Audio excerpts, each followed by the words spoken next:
Swedish.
Oh, I mean, what's you? Originally, so when we speak here, unless we're.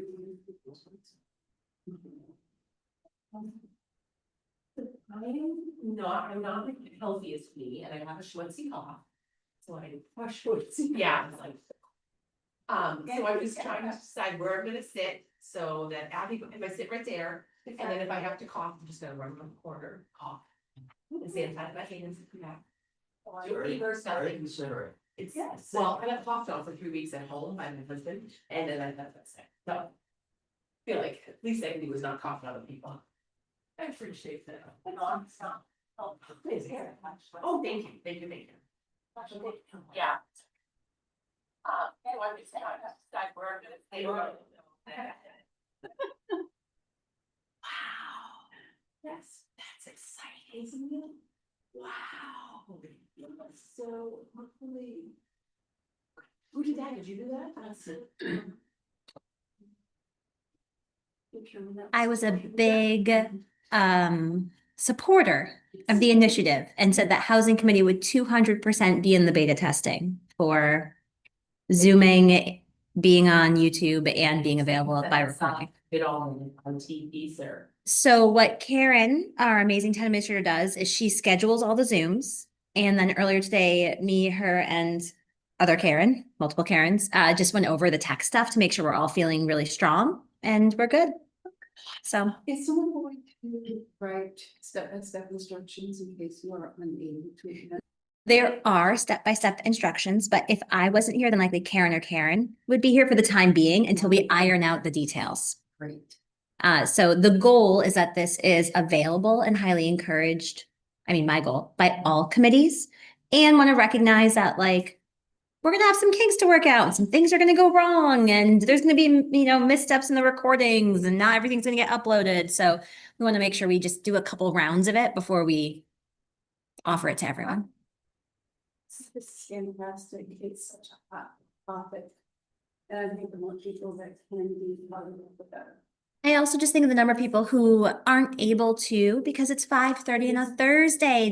They might be at the Young Inventors Club at the library, or they might be at the wetlands presentation, or they could be making dinner right now or traveling from work, and they could be, but they can watch this later, right? So it's being recorded, it'll be available on the town website, and they'll be able to catch up as their schedule and time allows. Sure. Well, thank you for supporting, promoting, etc. And Are people gonna be able to ask questions? So just like with any meeting, there is a public comment section. It is up to the committee. There is no RSA requiring us to take public comment from online, though I do encourage us. We do have public comment on our agenda, so yeah. And so as long as we are A-okay accepting it from online, then yes, during public comment, if we have any attendees, what we'll do is pop over there. If anyone has their hand raised, we'll unmute them and encourage them to participate. But just like with any other meeting, I respect that. Okay. And just like with any other meeting, we're not necessarily taking questions in the middle of the discussions per se, unless it is incredibly relevant, but even then it's hard for us to tell on Zoom because we don't have a chat. They don't.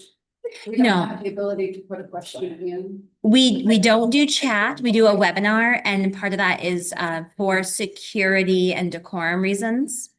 Alright, it is after 5:30. David is not here yet, we will be here. So if I call a meeting, do I have someone that can take minutes? Sure. All right, then. thank you. I will, yeah. If you want to be here for the whole. As long as it doesn't go past 8 o'clock, yes. Okay. I'm joking, but yes, I'm. Okay, but my goal is always to kind of keep it short, so. All right, so we can do one more minute and then I will clean up at 5:30. Speaker today, you're I'm off today, so that's helpful, but I did work yesterday when I started getting sick. And so it's like, but well, yeah, so just the active cough that yeah, really just have to take a little bit of turn on, turn them off. What have we listened to people? Right, well, then I'd be coughing on someone, so that would be bad too, yeah. It's true. I usually use blunt needles though for like drawing out drugs. So. Yeah, but if you stab yourself with a blunt needle, it really makes an impact, trust me. Like, at least a sharp needle goes in, but a blunt needle, that leaves a space, yeah. Just the sound of that. Oh, it's terrible. Those 2 words don't go Yeah. well. They are, They drop dead so much faster. yes, that's, Yes. very much. All right, it's 5:35, so I would like to call the meeting to order. We do have a forum. All right, has everyone had an opportunity to review the minutes that were included in your packet? And are there any questions, comments, or changes to those minutes?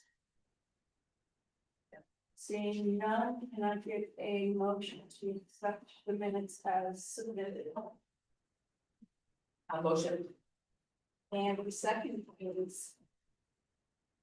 Second. All those in favor say no. All those in favor say aye. I, Any opposed? Abstentions, 5 minutes. 2 abstentions, yes. Same. I apologize for no tardiness. Be proud.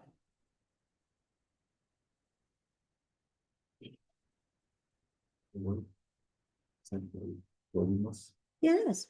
Yeah, yeah, We you're only good. started at 35 past, so. All right then, so. Review and consider. The vote is done, the report is done, so where we last left off. We were going over the pros and cons list that I handed out. And there were 3 sections. We reviewed 36A -6 4.6.9. And tonight we are going to pick up. And continue on with the pros and cons list 3.6A.10. And this is the conversion of an existing single-family detached dwelling to a multi-family dwelling with a maximum of 4 units per building. Once we've finished reviewing these pros and cons, I'd like to go back and review some of the notes that I've received for pros and cons comments on everything else that we discussed in advance, or discussed last week. All right, we've got the zoning context, this is the everyone's got their map, does anyone need one? Want to share this with me?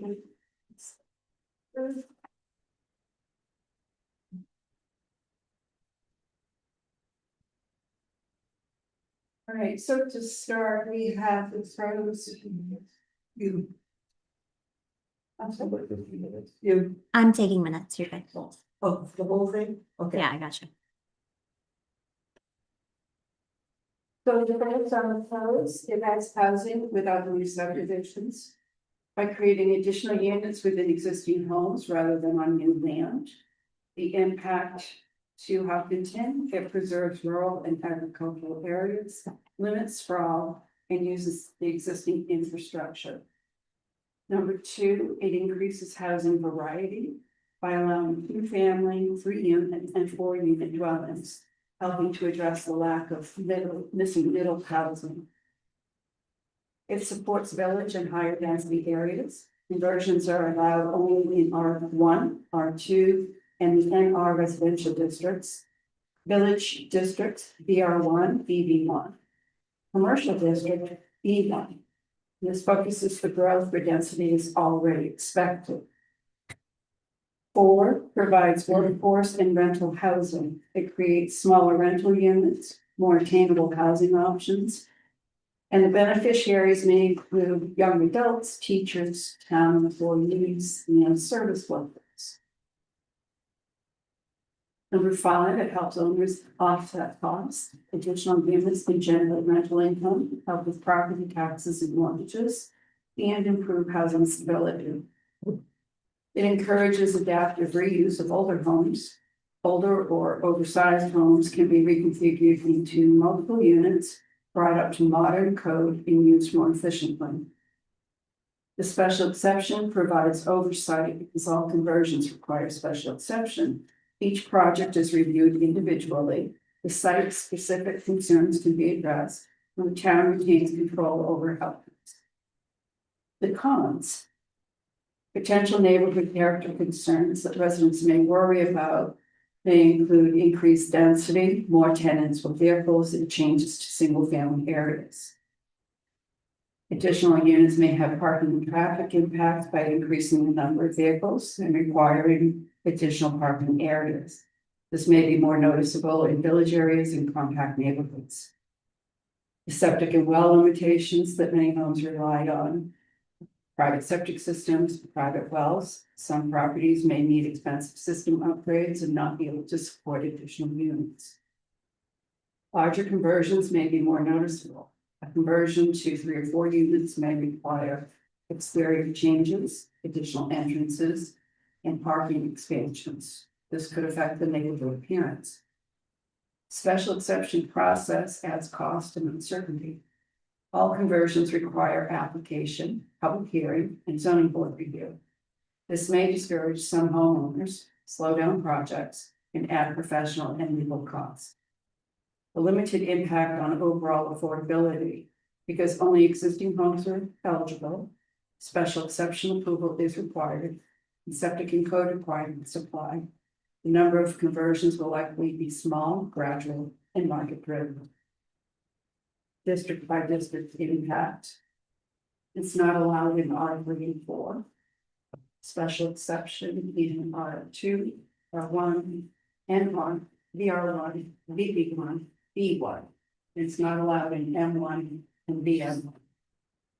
The overall Hopkinton impact for the short term, 1 to 3 years, a small number of conversions, mostly in village and higher density districts.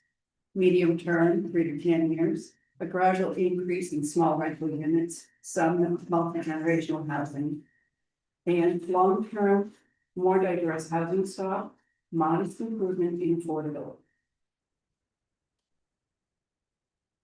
So. Anything glaring that jumps out at this? I have one thing, aside from. like, Aside from the comments and notes that observation. you already said. Well, there's one thing on the notes that I just want to point out that's possibly income, yeah. Can we do all of the notes together? If nothing is right here. Do you want to do all of those with your notes on this section, or do you want to? Oh, whatever way, I just want to point out that I don't think a special exception requires it. Okay, and I think you I have made made a note of it. a note of that, yes, okay. So anything else that, excuse me, anyone would like to point out or ask questions about? Notate, comment? Okay, so I received feedback from Catherine, David, and John. And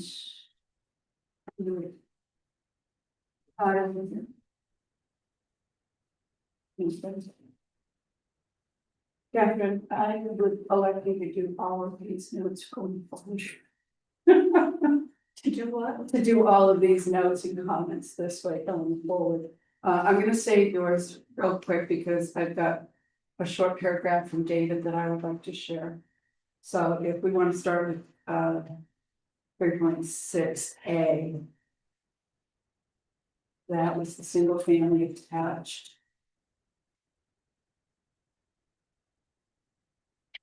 David said, I rank this as the best chance of success and the potential largest impact on housing stock.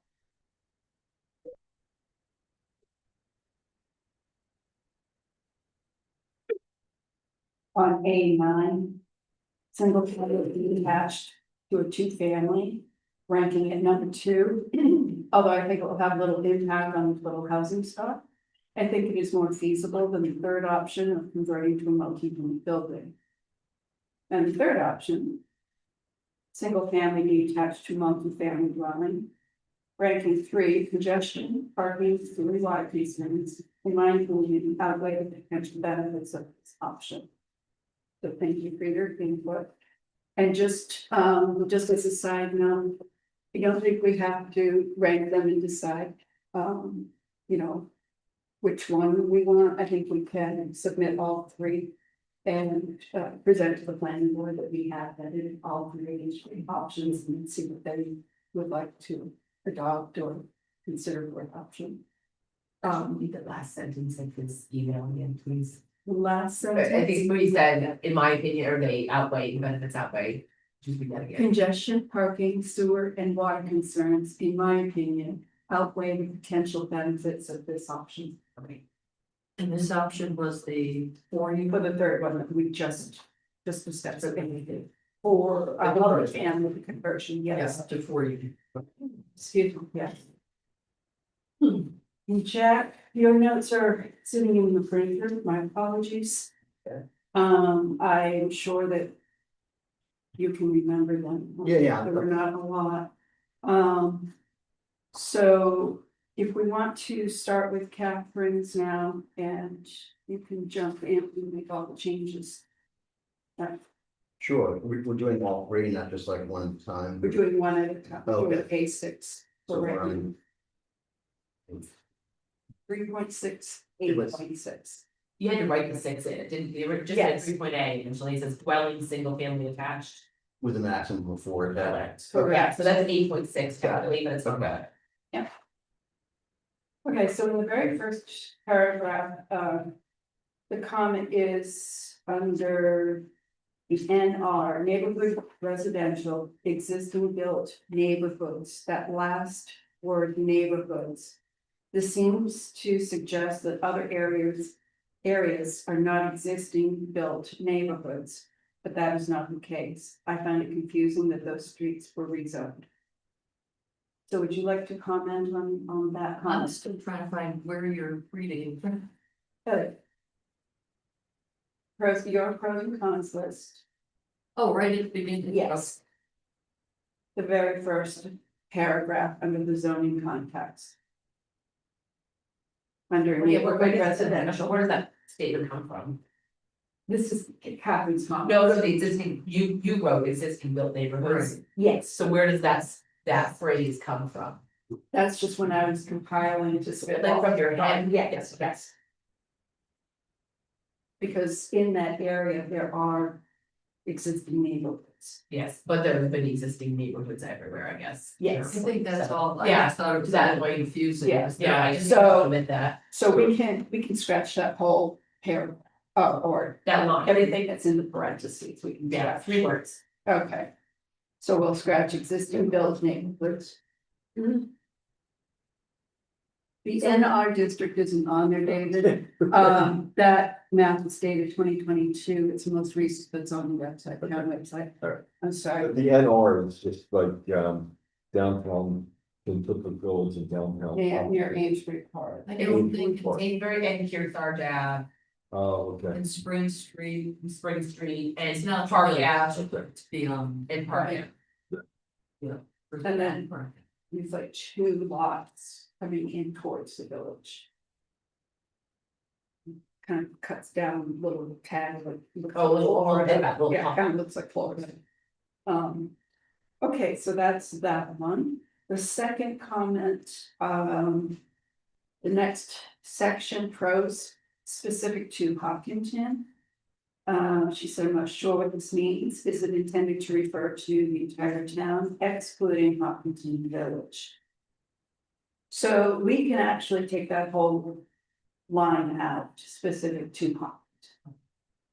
I'm sorry, which line is that? And the first one, after pros. after pros. Yeah, it says aligns with town's density. Just the parentheses above Just Yeah, just specific to Hopkinton. it, right? right after pros. Strike the I It first. see. says specific. Thank you. Yeah, that's what it said. We'll strike that. And we can actually, if no one minds, strike that wherever it reappears going forward. Right. But we already know that these zoning don't, do not apply to Hopkinton Village, right? Correct, and we crossed those out the first time around when we were discussing this. But I also see here that, supports the village centers, it says Cook. We can just cross out those and just say supports the village center. Okay. which is actually the next one. So strike the S and cross out Kentucky. Supports the village center, Singular. yes. The last line on that first page, local impact. We had already talked about striking out Ann Hopkins Village economies. We changed that to economy, singular, Good, we're restricted and popular. for what? And I'm sorry, but I missed that, on the top line where it says 3, we're striking Hopkins Village. Supports the village centers, parentheses, typical of Hopkins villages. Correct. Okay. So any reference to Hopkinton Village that appears in any of these handouts, these 3 handouts. We decided to strike it last meeting. Does anyone have an extra pencil and pen? They brought like a computer, but not a pencil. So I knew, but you probably don't want mine. Thank you. I've got it. I had, let me see yours. she's all set. Oh, you go. Thank you. Okay, the next page, under number 5.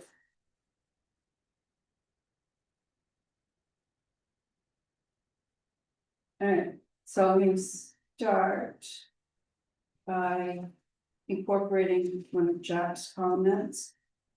Under number 5. In front of provides. And it may. So it should read, it may provide workforce housing without large developments.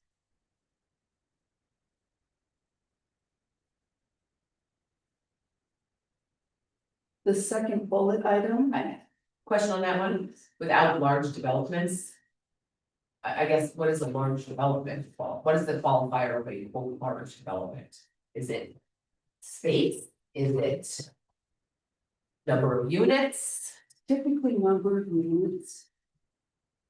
So, but that's a good point, because it's all, What's that I qualifier? mean, there's no real definition as a qualifier, so that's a very good point. It may provide workforce housing. I mean, you could strike without large developments. That's what you're saying. yeah, like it kind of feels, Yeah, okay, it's because it's not Open. a self-evident, you know, you're Yeah. only gonna have 4 units in existence. I would say with limited development. so It's just, not even but you. development, you're really just renovating a house, I mean, you're not changing the footprint. So I wouldn't even describe it as, Well, 36A6 is a new bill. Yeah, This is a new. oh, I'm sorry, I got confused. but I guess I'm saying, how do we know, like, it's was, subjective, it's not right, it's And- very and- subjective, how do you know it's not large? yes, subjective. And as such, you're right, we don't want to put anything out there that we can't quantify. Right, yeah. Yes, okay. So I say we're working on these because we're gonna put them into public. We're working on these because this is what we will use to develop the recommendations to the planning board. And they would like a narrative to go along with the recommendations, pointing out the pros and cons. Okay, because I just after a while get tired of wordsmithing, you know what I mean? So if this is gonna serve a purpose, It is. okay. I'll stay with it. It's background to the planning board on why. we gotta do it, I mean, we have to do All right. that. I share, Buckle up, Epic. I know what you're saying, but, you It's know, just like, that we spend so much time and we really don't get to the meat of the issue. Well, So, I do say yeah, that, these are 3 To your substantive point. proposals. to your point, it feels that way, because this has been years in the making, but these are 3 substantive, I agree 100%. Yeah. I think we have some meat this year. well, I thought it was all well done, so I didn't want to know why we had wordsmithing. But okay, I'll go with the group. So. Would people be happy with just taking out without large developments? Yeah. Okay, See, I think, It it may should be- provide- I think it should be with limited development, let me tell you why. This is in the pro section. Okay, we should be advocating, if we think it's in the pro section, we should say why it's in the pro section. If we just say provide housing. It's much stronger if you say with limited development. What does that mean? Okay, so what, this is for us to develop later. Okay, so I just think think it's that good. we're pussyfooting around and. Okay. I- I don't think it's a definition, it has a definition. I agree. So it's like, I agree. And you know, it's an that, opinion.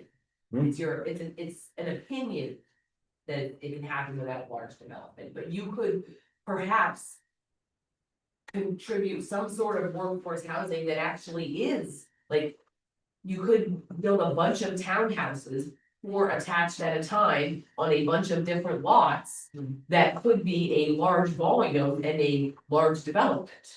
So to say that it's not gonna be a large development, I think is false advertising or is subjective. I will say to what Amanda's saying, if I look at the pros under 5, none of them really refer to whether it's with large or minimal or whatever development. It's just talking about the pros of creating workforce housing. And so it feels superfluous and as if it's going to create other arguments that we don't actually care about by including the without large developments, because the pros listed underneath there have nothing to do with large or small developments. Wait, So it- how do you want it to read? I would say it may provide workforce housing, and then it has this list of pros underneath, Right. because those pros have nothing to do with large, small, many, not many.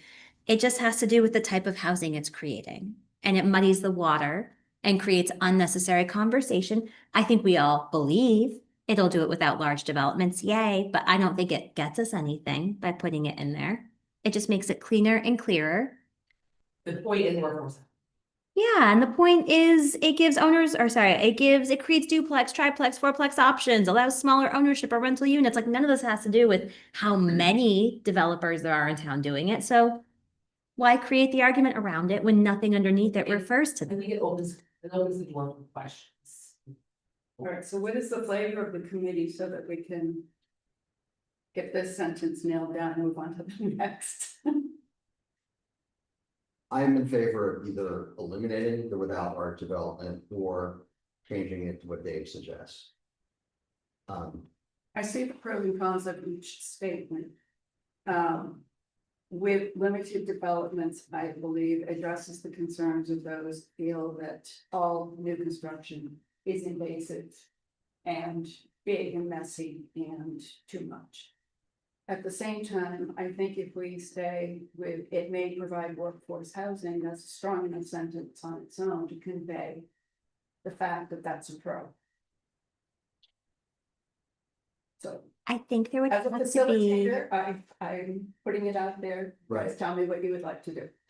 I think there would, if we feel strongly about conveying large or many or few, that is a different bulleted list with different reasoning underneath it. If we feel strongly about having it in there, because nothing underneath number 5 actually is saying it will or will not happen in terms of the quantity of development. So if I we, also think that the planning board can put that in there. All right, I have a new thought. Okay, Sorry, well, I have two, one of which, let me just start from the beginning. Workforce housing doesn't typically happen without a subsidy, right? Mhm. So we might be overselling here. I don't think the that's developer, why it says it may. I know, it's a stretch.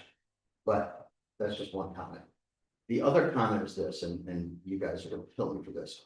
It's gonna throw a huge monkey wrench in, and you're free to just say, we're gonna ignore that. But I was thinking about this for the last week, like, are there developers who are gonna come in and build a 4-unit attached townhouse thing? Is there a incentive business wise? Is it, can you do that cost effectively to make a profit? And I was worried that 4 might be a small number. So I called Ivy Van, who now is doing workshops about the economics of development. Like, we forwarded one of those notices to you, where she sits down and talks about what makes it a project, pencil or not pencil, right? What are the economics of, 2 units versus 50 units, whatever. And I said to her, what are your thoughts on 4 units? Will builders be tempted to do this?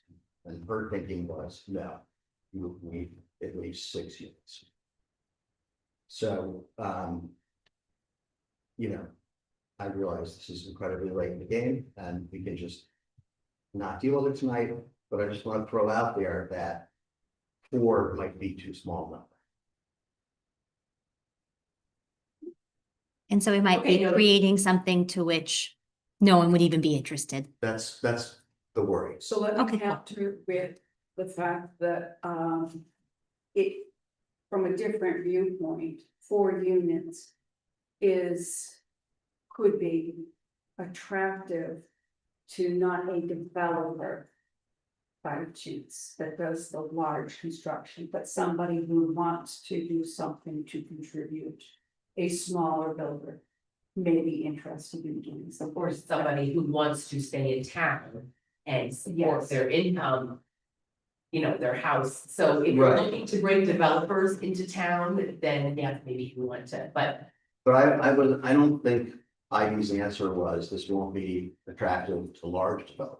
She was just saying, if you want someone to develop a 4-unit townhouse, it's not likely to be lucrative enough to make it happen. So, So 4 was not our number, it was Will's, this is correct? Correct. but there were 2 options. It was 4 or 12. He recommended both, and I've never quite understood why he Big difference. recommended both. And Because of the price break between a developer and a small builder.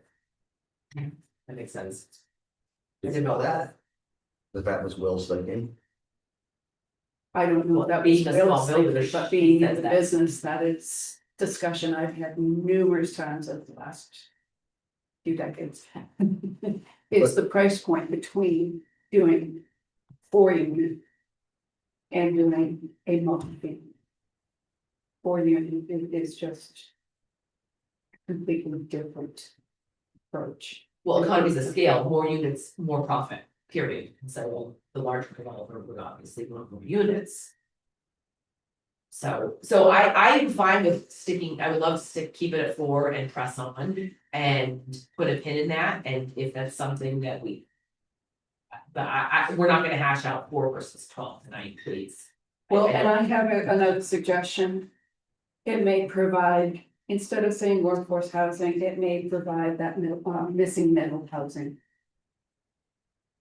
I think that's better. Okay. Sure, Right. done. But where would that sit? And then, That was stuck in the back of my brain. I'm glad you found it.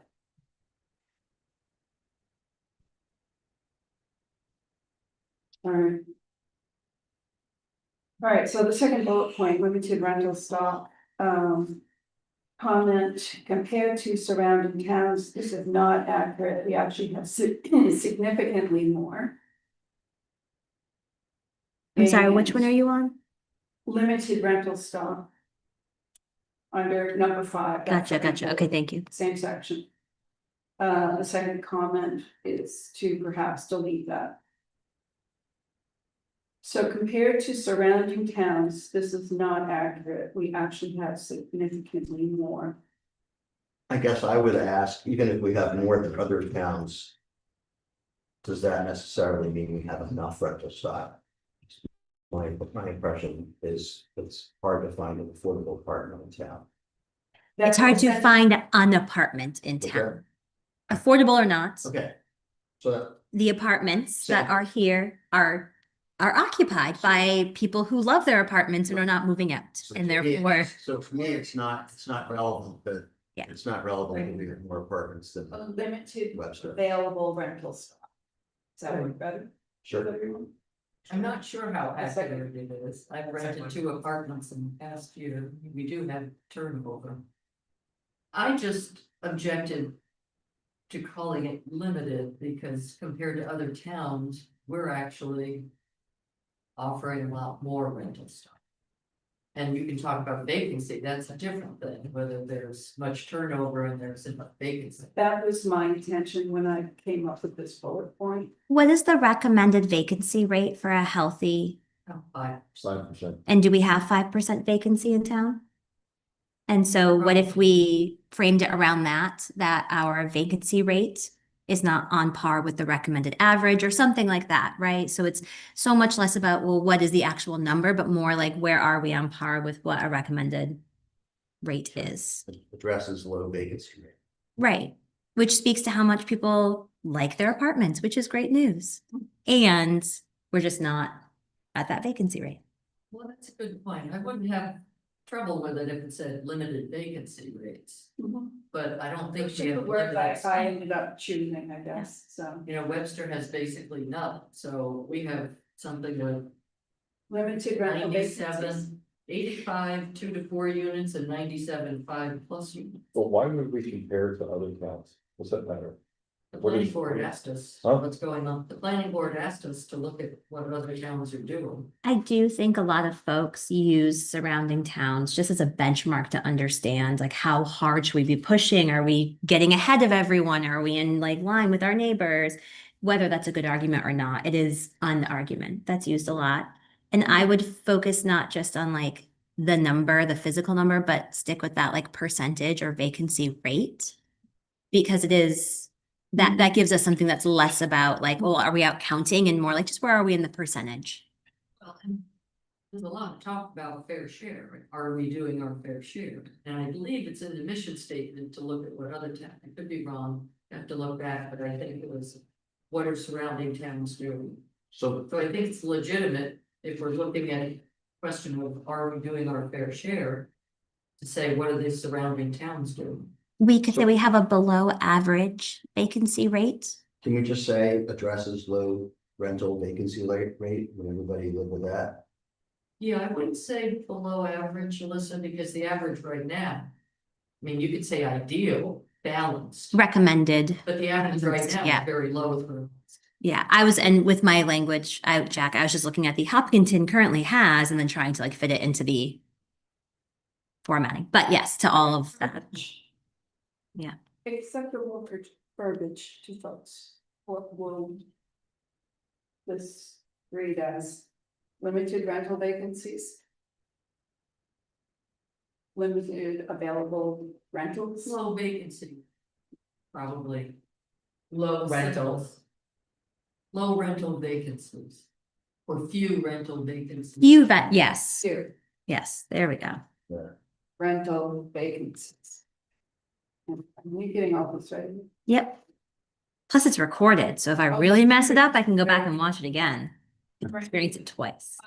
Next comment is the third bullet under small multifamily buildings. Create duplex, triplex, and fourplex options. The comment here is this seems to imply multifamilies as opposed to townhouses, which I thought this proposal was about. Perhaps we should use the word townhouse and then indicate up to 4 units. And I thought that was a fantastic point.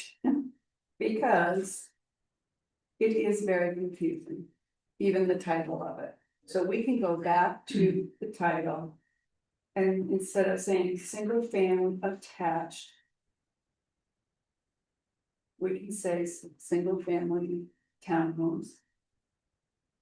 With a maximum of 4 attached units on. one. And so we're changing the title of it. Yes. Okay. Okay. Isn't that a definition issue?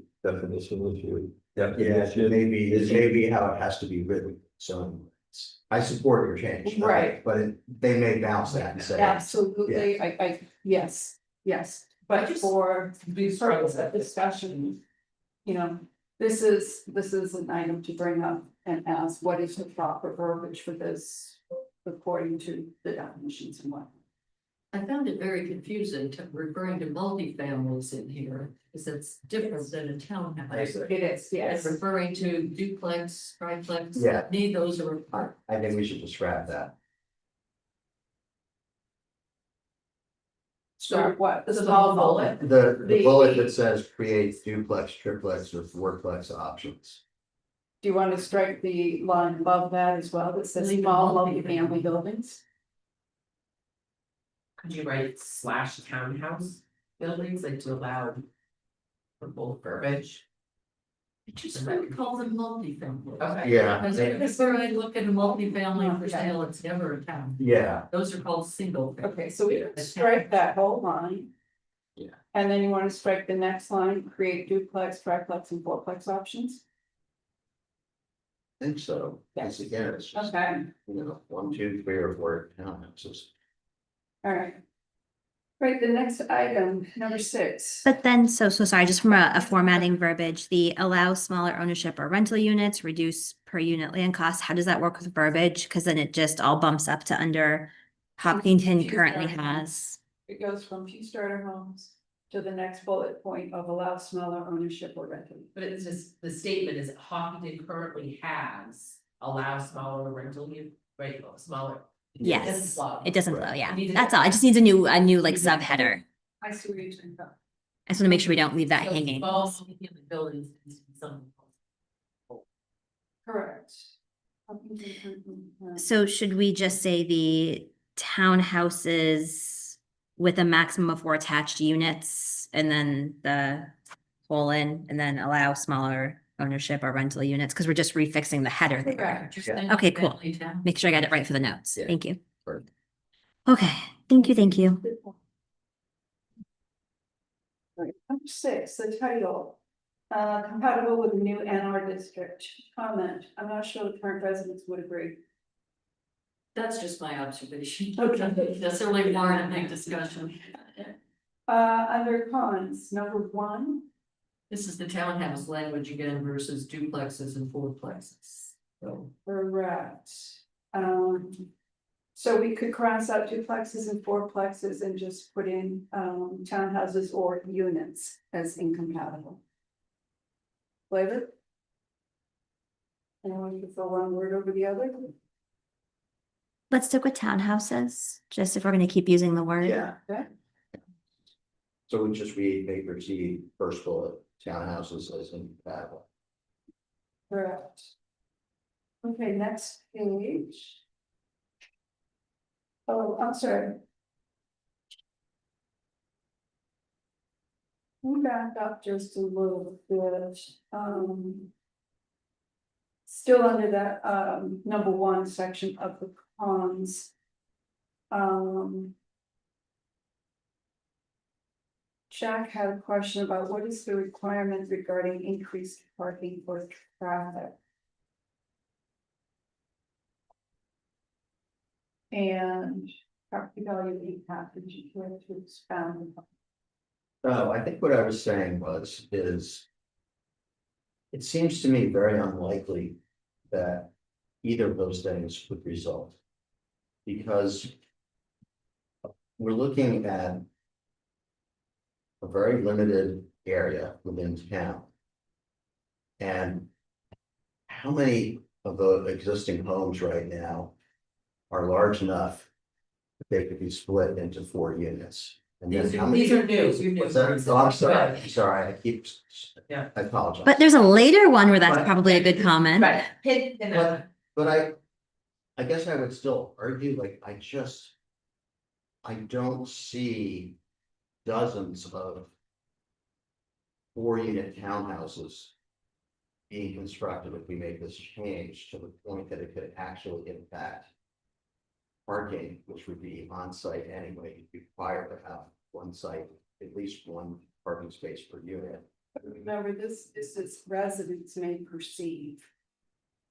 They may assume that there is going to be more parking issues, more traffic. So you're saying a That may be challenge a- to this is about someone's perception before they Correct. experience it. And so Okay. the experience might be no change, Okay. but heading up to that, It's the perception and one of the questions that may arise consistently throughout the process. And Yes, I agree with that, but I almost feel like we should footnote and say, however, perception is not necessarily equal to reality. Just because it may be perceived this way doesn't mean this is a consequence. But would that apply to any theater? well, it does. And we're just stating the con in terms of selling. it. Okay, There's a pro and a con okay, to selling it and all right. And I would like to take that last sentence out. This is likely the main political challenge. I don't like HPA. I don't like that.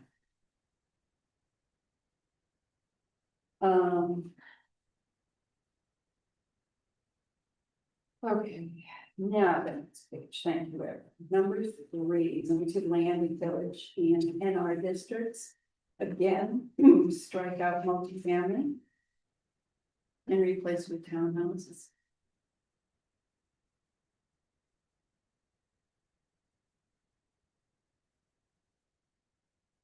And then down to the bottom, district by district impact summary.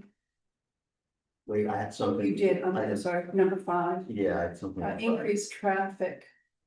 What- And add students over time, so add students over time, you said could be a pro and a con. No, my comment was just. I wanted to add the word may, that small increases in density may add students, may increase traffic slightly, may add demand. Okay, so start a colon, add the word may with a colon following that. Well, I would agree with you on may add students, but it will increase traffic. So it's- And And we changed slightly to variably. I think it was so. very, yes,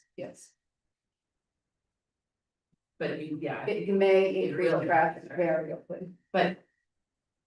Are more people in here going to increase traffic? yes. So is that May or is it Dick? We I don't know think by it's a how given, much. because we don't know if anyone's gonna build these things. And we said variable. Well, it's if they do build it, Right. will increase traffic very.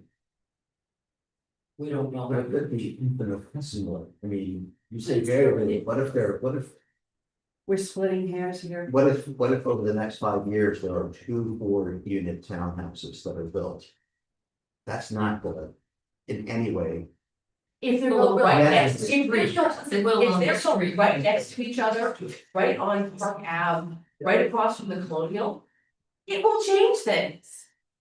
It's an if, it is, Alright, okay, okay? all right. Okay, thank you. All right, district by district impact summary, under R3. Likely outcome, protects traditional neighborhoods. Comment, rural character preserved, neighborhoods suggest greater density, both R3 and R4 are described as sparsely populated. I just felt that both R3 and R4 should. Should be the same, Rural okay. character preserved. Is everyone okay with that? Sure.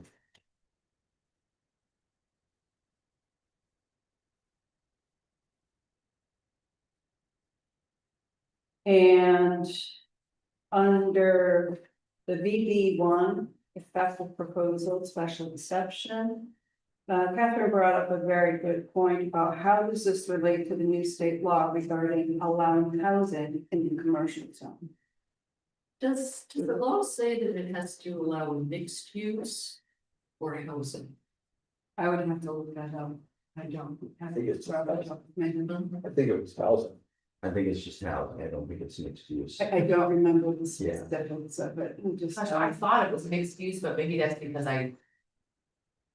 Only, because I don't want housing in the commercial. There was a mixed use scenario during the argument. Yeah, I remember Okay. this. But I'm. So, but that's why I can't say, Yeah, that's I right. don't recall. That is a very good point, just to leave there and to delve deeper into it. And speak to. The powers that be to find out, yes. Okay, so research this one. And the last page of this section. Yes, something. And do we know whether that would apply to village commercial? Because we also have B1, which is strictly commercial, so it might not even have to apply. I think it's a question that has to be asked of both of those sections. I had one thing, underneath that, where it says, overall Hopkinton specific affordability impact. It says, like a result, short term, a few duplex or triplex projects. Yes. And again, I think that's more multifamily lingo. Okay, So I think I would just say, And possibly a few 4-unit townhouses. yeah, because who, I mean, Because the Dexter was saying it's 2 or 3, won't be. yeah, I don't think anyone's gonna build a few it. townhouse projects, okay. First sentence on the next page, where it says mostly in R1 and village zones. Comment was to make it read mostly in R1 and integral village zones. Would that be an NR? That is under the previous, short-term impact. But it was mostly in R1 and village zones, Pinchuka Village though. which is the new NR. No. That's BR one, right? Pinchuka Village. It was just to make it singular, so it didn't imply up to. Okay, sorry. Yeah, now I'm talking about it. Good with this section? Yes. Do you want to know, I just pulled up HB 631, which was the one that requires residential. The allowance of residential and commercial zoning. Do you want Yes, to hear what it says now? Okay. It says. Notwithstanding any provision to the contrary, municipalities shall allow multifamily residential development on commercially zoned land. Provided that adequate infrastructure, including roads, water, and sewage systems shall be available to support the development.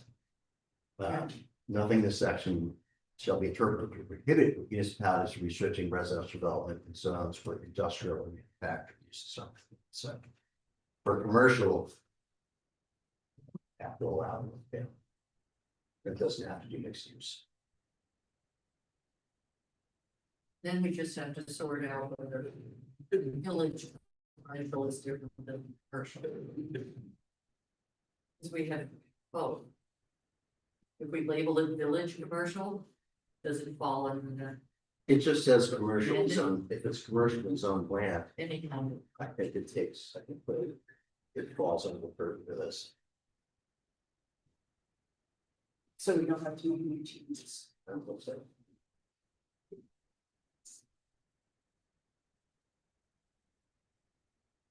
All right, our next one is 3.6, 8.9.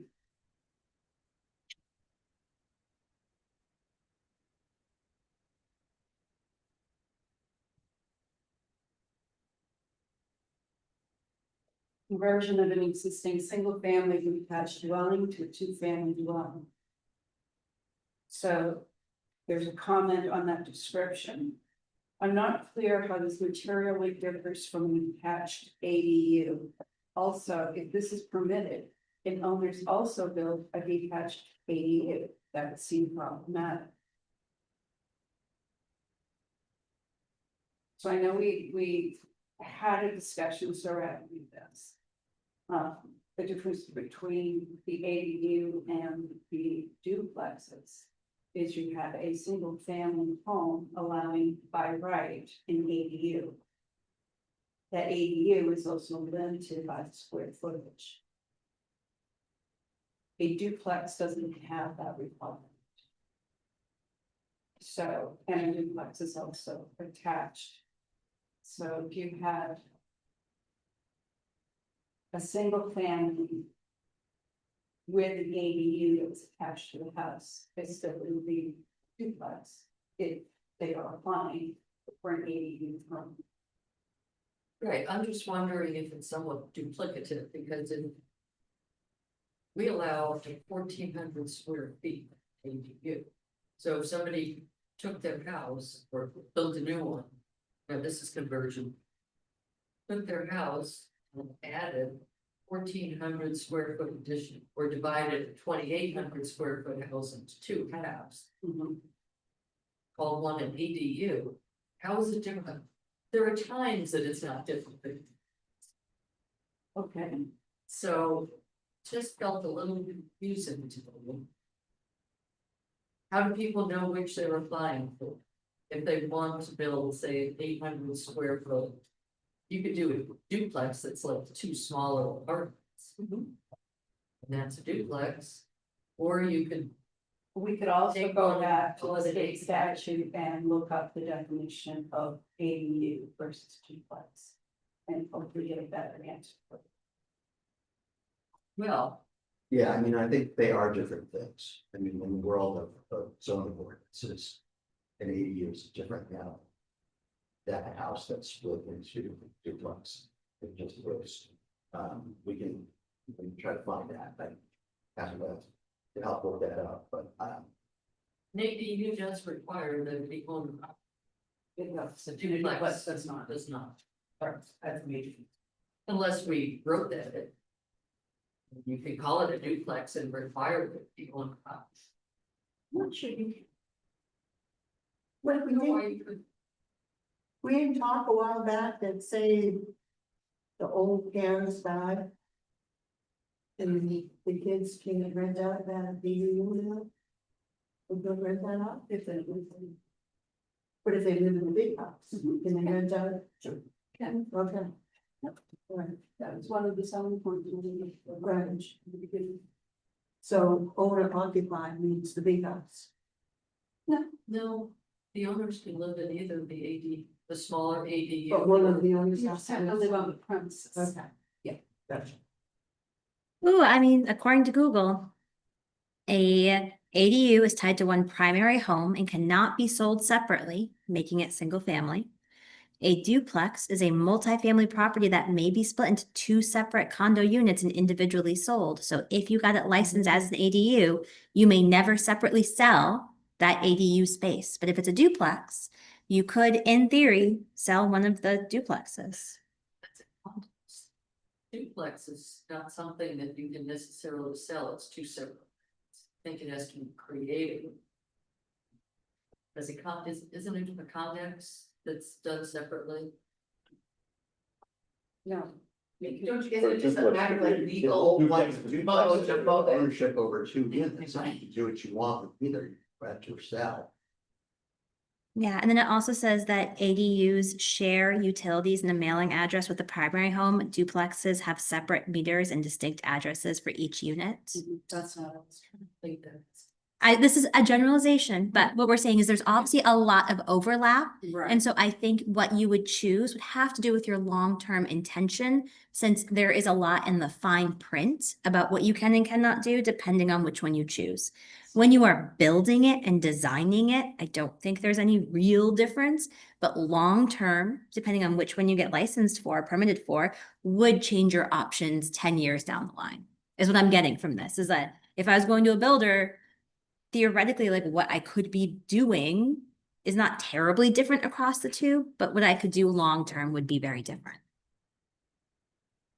Yes, no, maybe Trisha's like, I think it's, The back was first. I think we should spend. Yeah. Okay. Yeah. And second of all, I would rather really research it according to state statute and what the definition. You don't want the Google AI summary? I can't put that into the minutes? I'm joking.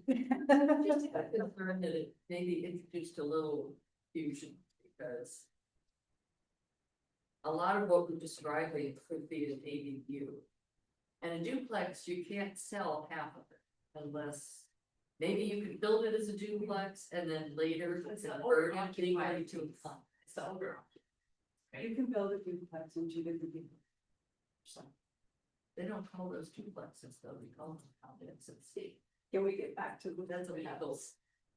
Okay. Yeah. All right, thank I you. just think some people will be confused about it. Okay.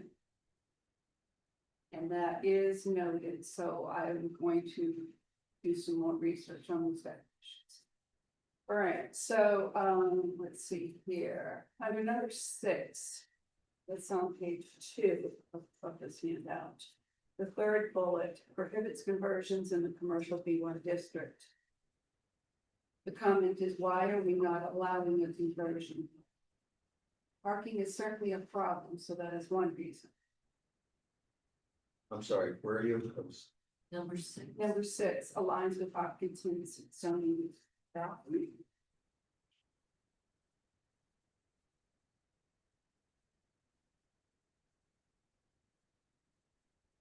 Just had a single family home converted to a 3-family, and that's in Tuco Village. In the commercial B1.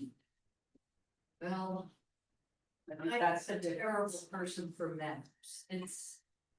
It's right next to Bates building. I think that's the big block area. The big blue building was a single family. Sean divided it into 3 units. That was allowed, so I'm not sure it's consistent But it's a special exception. Possible. Yeah, maybe it's been allowed by special exception and you did that. I don't know, we'd have to look back and. Or ask Karen about that, but. I don't know why we wouldn't allow it. If there's a house I in think the so. commercial B1 district, what's the harm in allowing it to become duplex? Okay, that is the Karen question. Under number 2, ponds, septic and well limitations. Many homes in Hopkinton rely on and second bullet septic systems. The comment is ADUs don't require an immediate upgrade, but would a duplex? And I don't have the answer to that. Why would there be GDS? Requirements are, Exactly. yeah, Like when you build an ADU, you have to have a septic plan, an approved septic plan file, so that if the existing one fails, you can prove that you can replace it with a system large enough to support. That you don't want to do it as, Correct. and You just would have to have has that a- approval on file for DES, right? But I suspect if you calling it a duplex, you might have to, but that's something we have to find out. it all depends on the load. You might not have to do anything, Well, that's probably true, right? because you're shrinking the size of, Because it's not based on the number of toilets, it's based on the number of bedrooms. Right, sorry. Can we go back up to the one of the ponds? Sure. I have a real issue with potential effects, Okay, localized congestion and parking conflicts. Again, we're talking about duplexes, we're not talking about multifamily housing. okay, I just don't see how, if maybe 3 homes are converted next year from a single family to a duplex, it's gonna cause congestion and parking conflicts. what edit would you like to? I would take both out. Okay, so take potential effects and the 2 bullet points out. That would be my proposal. Is everyone okay with that? and it may have one or more vehicle. I get what you're saying about. Or you're just looking at potential effects. Yeah, not just that, I'm fine with the second unit may add 1 more vehicles, increase driveway or on-street parking, We don't like I just congestion. think it's, Right, why I'm thinking 2 units versus 1 unit. I just think it's a reach to say it's gonna cause congestion or parking conflicts.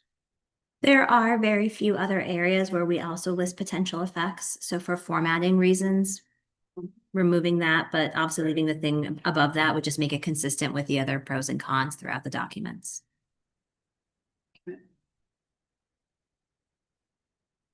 Next page, neighborhood character concerns. This is more of an observation and personal opinion. Under the second bullet, more renters in single-family neighborhoods. Comment, I feel strongly that these should be owner occupied in zones that are primarily residential and with medium density and in the NR zone.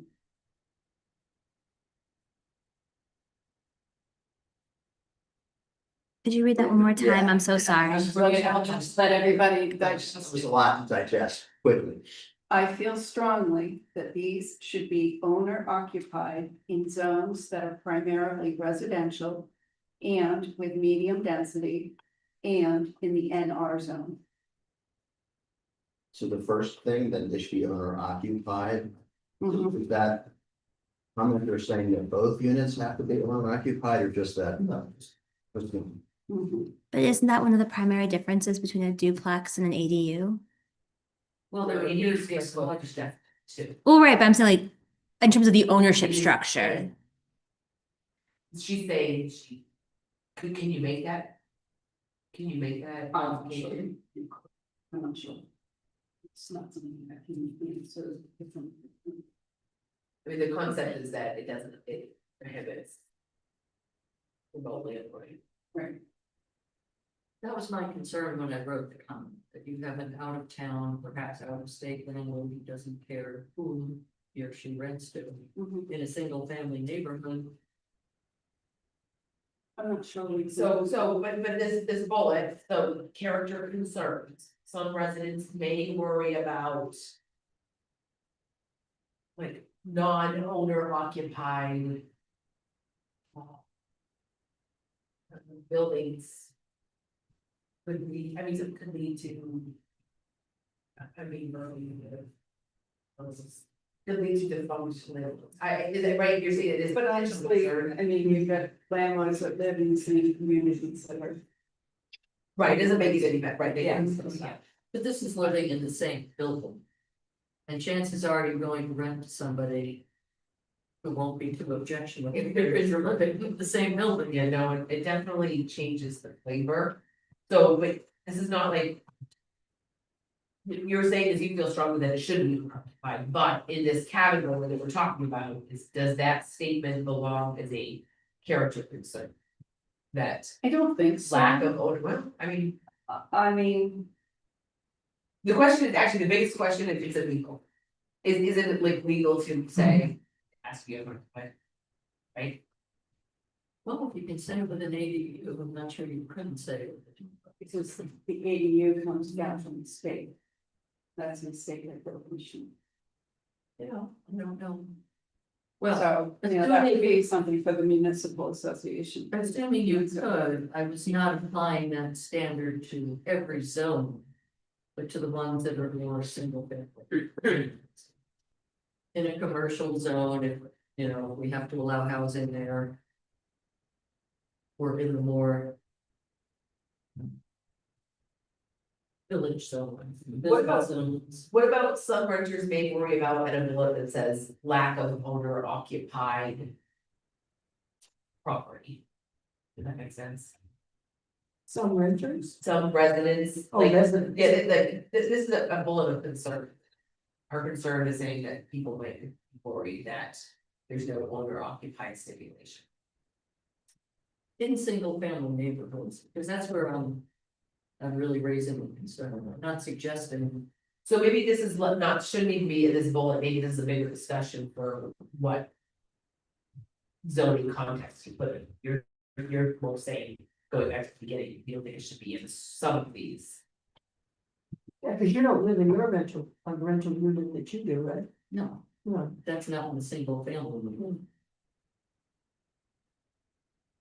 Okay, if you're okay with me doing some research on this and discussing it later. Okay. All right, down to the last section on this page, district by district impact summary. R4 and R3, the comment, I feel that R3 and R4 should not change from single family sparsely populated areas. ADUs are already allowed, either attached or detached, would this allow both? These areas have dirt roads that can already be tricky to navigate. People like to drive down the middle of the road, including around turns. Because these roads are sparsely populated, adding duplexes can lead to a significant % increase in traffic. So are you saying that you're not in support of it by special exception? That's correct, Okay. because I have seen special exceptions generally granted pretty easily.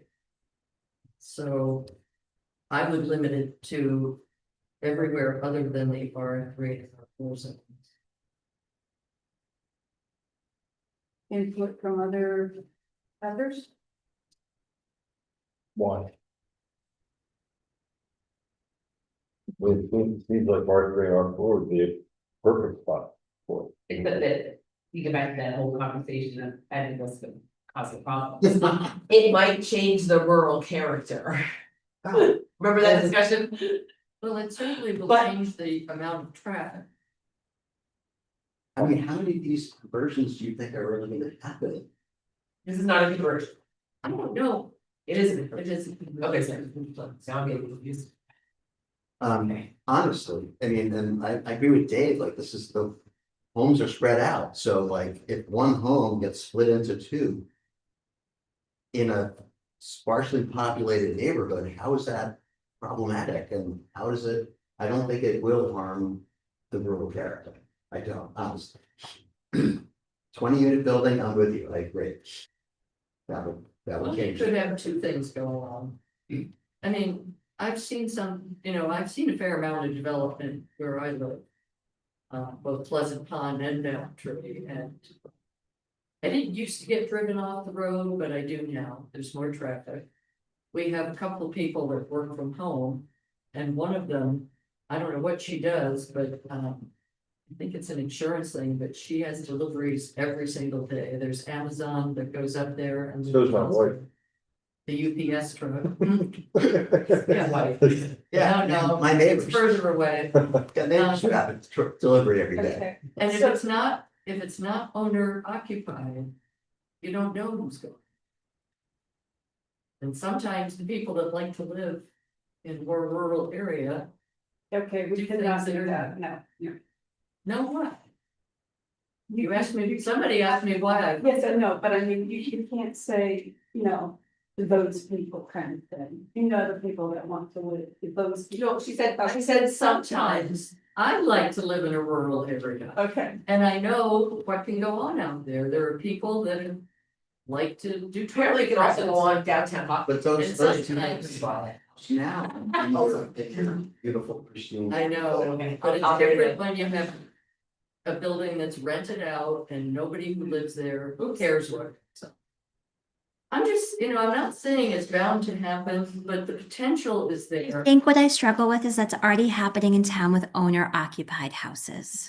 And so what hairs are we cutting there? Like, that's a whole different issue Well, she around. also say she wants. To get rid of the special exception.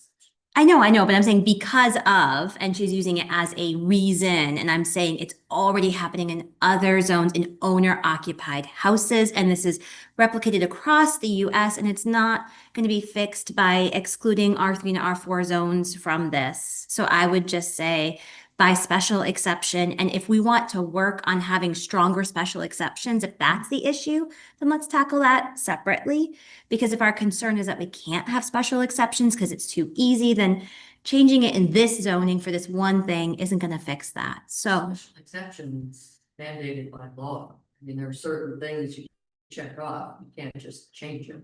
oh, I know, but you're saying you don't want it even by special exception, because right now it says R3, R4 districts where special exception is required, which means it's not a shoo-in. You can't just do it. You have to go get permission, right? Just got a sense of the committee vote on this, because I don't want to. Can we move on, and I wanna think about this one, I'm not certain. just remember, these are just talking. Yeah, yes, These are to. I like help sitting with it form for a the second. narrative I'm not that sure we how I hear. feel about it.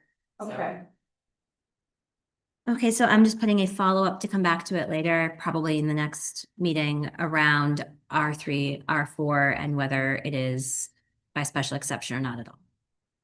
Correct? Okay. well, then we have 3 more comments under this section.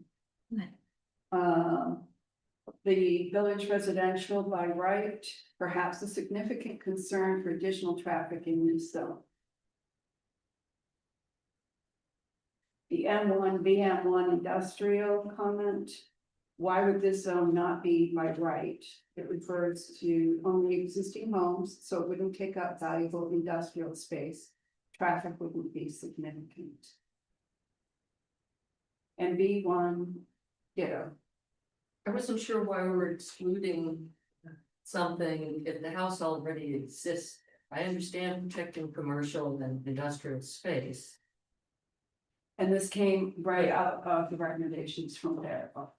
But she makes a good point, why don't you say not permitted in? You can increase housing in a house that already exists in a commercial zone.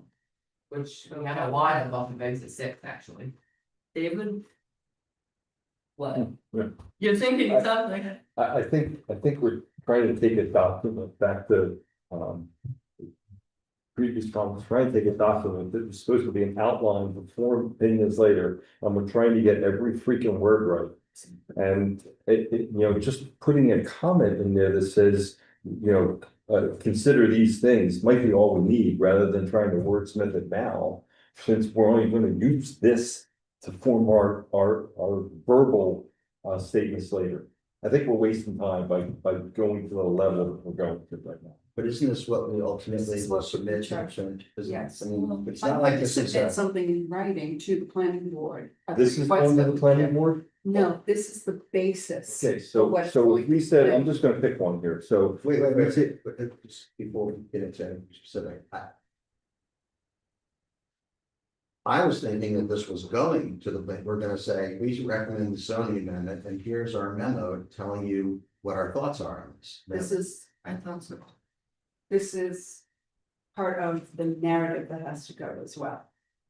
Yeah, but So this will be, supporting doc. So this it will can- go, This can go the way it is, but it will go. but that's a committee decision. That wasn't me saying, okay, this is what we're doing. Okay, but my point is, if we're doing all this work, we're putting this document together, I assume we're submitting it to the planning board to make our case.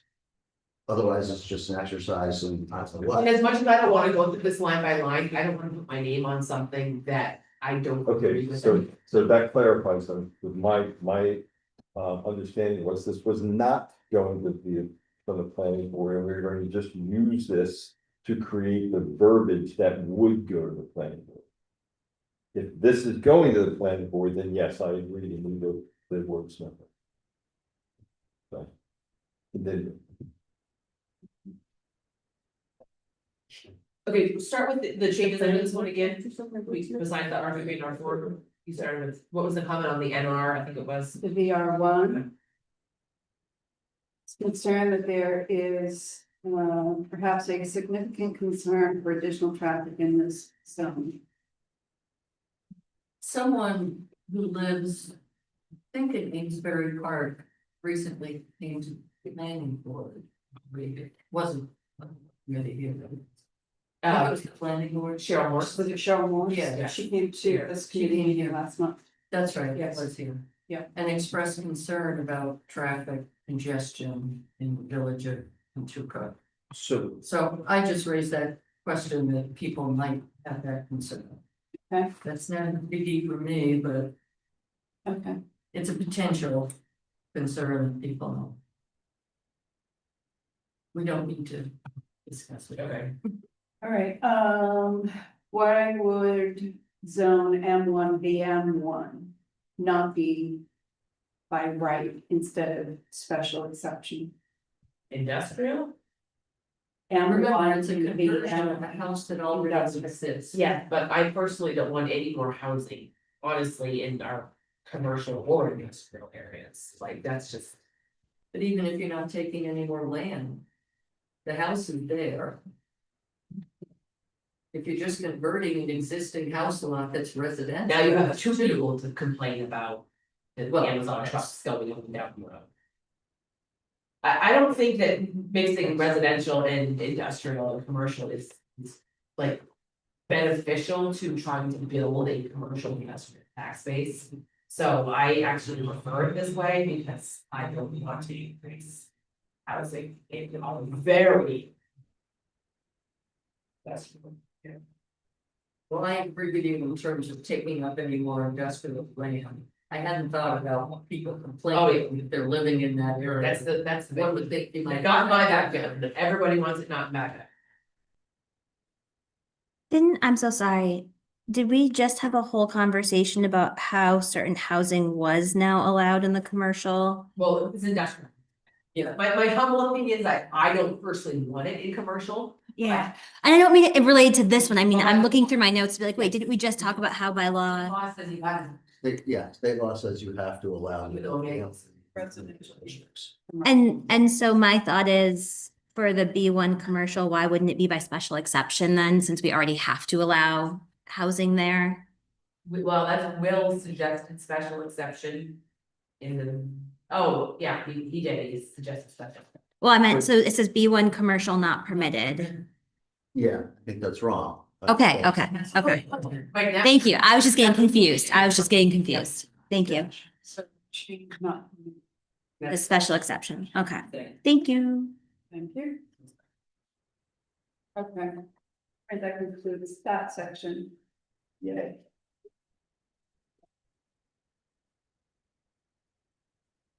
Okay, the last one. 10. No, we just discussed it tonight. Catherine did read it in advance. I assume everyone else did as well. The pros and cons list 3.6, 8.10. Last portion of the descriptive sentence where it says maximum of 4 units per building. Comment, a maximum of 3 units might mitigate potential changes to the exterior of older homes. Or perhaps no, or only minimal changes to the exterior could be a stipulation in the zone. Could you repeat that one more time? Pass with them. So the conversion of an existing single-family detached dwelling to a multi-family dwelling with a maximum of 4 units per building. Mhm. The comment is a maximum of 3 units might mitigate potential changes to the exterior of older homes. Or perhaps no, or only minimal changes. The exterior could be a stipulation in the zoning. I guess I don't, what's the math or the magic behind 3 versus 4?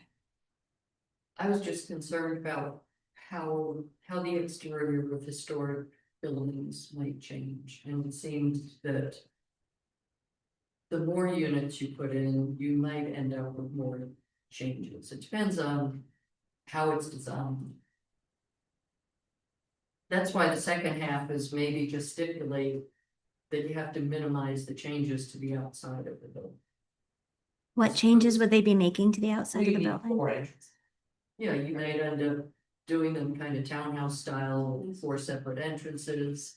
Or you would enter one could. door and yeah, like all the different ways you cut it. Okay. Sorry, my brain is just processing the comment. For the home that was converted Pine Street. So yeah, the That 3 doors. That Richard brought to Yeah. the committee. Okay, that's a case in point of changing the existing look. But you know why they did that? But did anyone have a real problem with that? I mean, I take a look at it every time we drive by, But I think it looks, to me, it looks strange. Yeah. It's perfectly functional and it's lovely and it's not unaesthetic at all, it just. But it's that this committee's Yeah. charge. I also feel that Yeah. unless it has a historic designation and is protected by specific rules, I am team people can make their house look like whatever they want to make their house look like. And I don't believe in limiting it. I'm a chaos goblin in this manner, but I don't believe in limiting it at any moment. And so if someone's like, I'm converting it into 4 and it's going to look like a castle, I'll be like, cool, have fun. And so for me, if changing the inside of the house then has changes to the outside of the house, whether it's because they are renovating or because they're making it into 4 units, I'm like, cool, you do you, as long as it's not a historical building, you're not breaking any laws. I guess I have a hard time telling someone that they can't make the outside of their house look different. Well, but we are like changing the law to give them the right to make it look different, whereas right now they didn't have the right to. Well, they can make it look different. They just can't make multiple. Not if that's it is right now. So I could decide in my single family home to put 10 more doors leading into the house. And so the idea is like, oh, well, just because more people are living there now, you can't just add 10 more doors on. Chase your bliss. Do your thing with your house. I don't think they plan to put that many doors. Oh, in. Catherine, I But would it's if Luke like- would let me. They might. And You know, does that fall not for our view of this committee? I'm good with 4, I'm just saying, if we wanna figure out where we're going on this. I mean, it's sort of feels like an arbitrary number anyways, but. So, any show of hands for, It feels arbitrary anyways, 3 versus 4. I was gonna say 3 versus 4, 3 versus 2, 4 versus 5. I'm like, I don't know. There's so many underlying things that would impact it that I don't have enough about the numbers. It's a hill I'm willing to die on, I just. Right, but I'm a lot about mine, some I feel more strongly about than others. Very fair. Just think though that, do you know how the 3 doors ended up there? You didn't design it that way. the fire department wanted entry, this is what I was told, wanted entry to the basement that was not one of the doors used by tenants, so he had to put a third door. Oh. So it wasn't even that he wanted, he wasn't like, yay, 3 doors. Had been prosthetic Design. So was, Excuse me. That's fine. All right, number 3, supports village and higher density areas. First bullet point, conversions are allowed only in R1, R2, and NR residential districts. Catherine, this is a very long comment. Would you like to summarize your primary concern? Well, I can read it again, concerned about part of the zones, but the zones are very variable, particularly the R2. And the NR, I mean, NR, you have Park Avenue, which I would feel differently than, say, Amesbury Park, which is more of a single family neighborhood. So what I said is, not all parts of a zone are the same. For example, a 4-unit may be acceptable on Park Ave, Maple Street, Hopkinton Road, but not necessarily on Woodland Drive, which is a traditional single family neighborhood. And in my memory, they were treating place. So I think people that live on Woodland Drive, for example, or in Amesbury Park might take more issue with a 4-unit than seeing one built on Hopkinton Road or on Maple Street, any of the busier roads and the denser roads. That was my concern, that they're not all the same, you know? There's R2 and there's R2. She has a point, there's tremendous density variability and all. this. Yeah.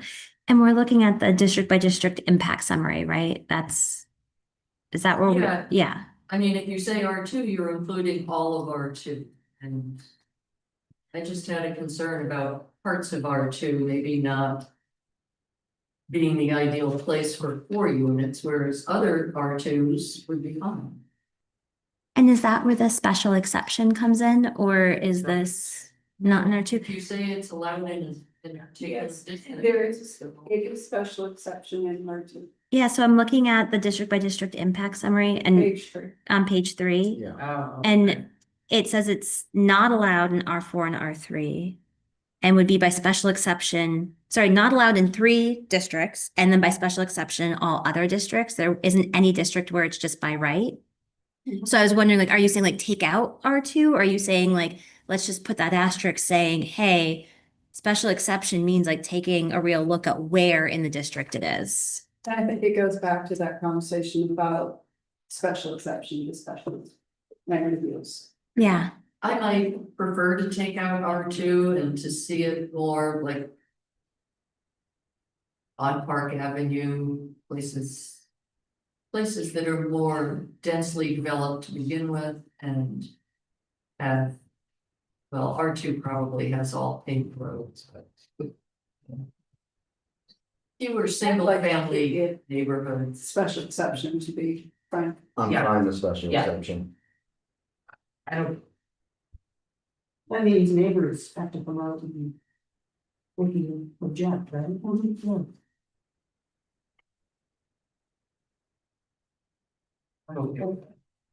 But the ZBA will tell you that neighbors objecting is not a criterion on which they can base the decision.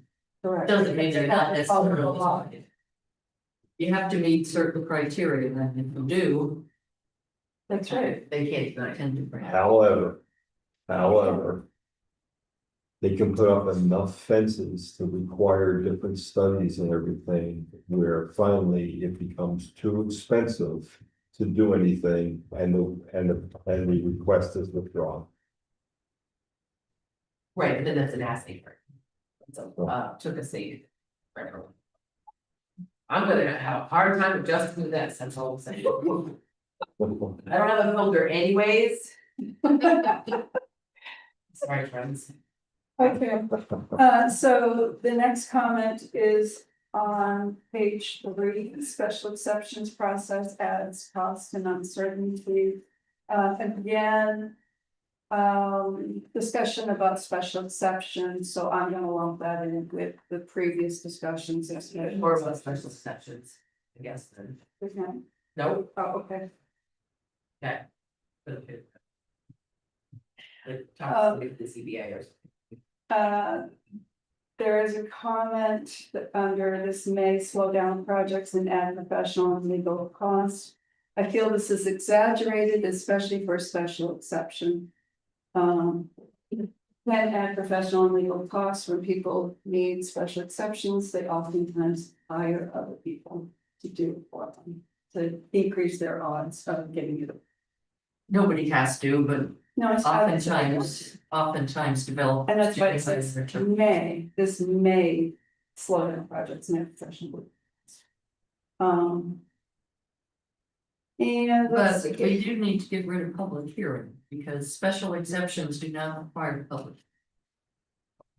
You fill out the application, you go to the ZBA, and they'll decide right then and there. Same is true with the variance.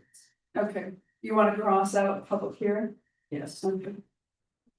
And should we add the word may to that header? Yes. Special exception process may add cost and uncertainty. Explore that. Right, you cross out that S and get that else. Okay. Last one on this page.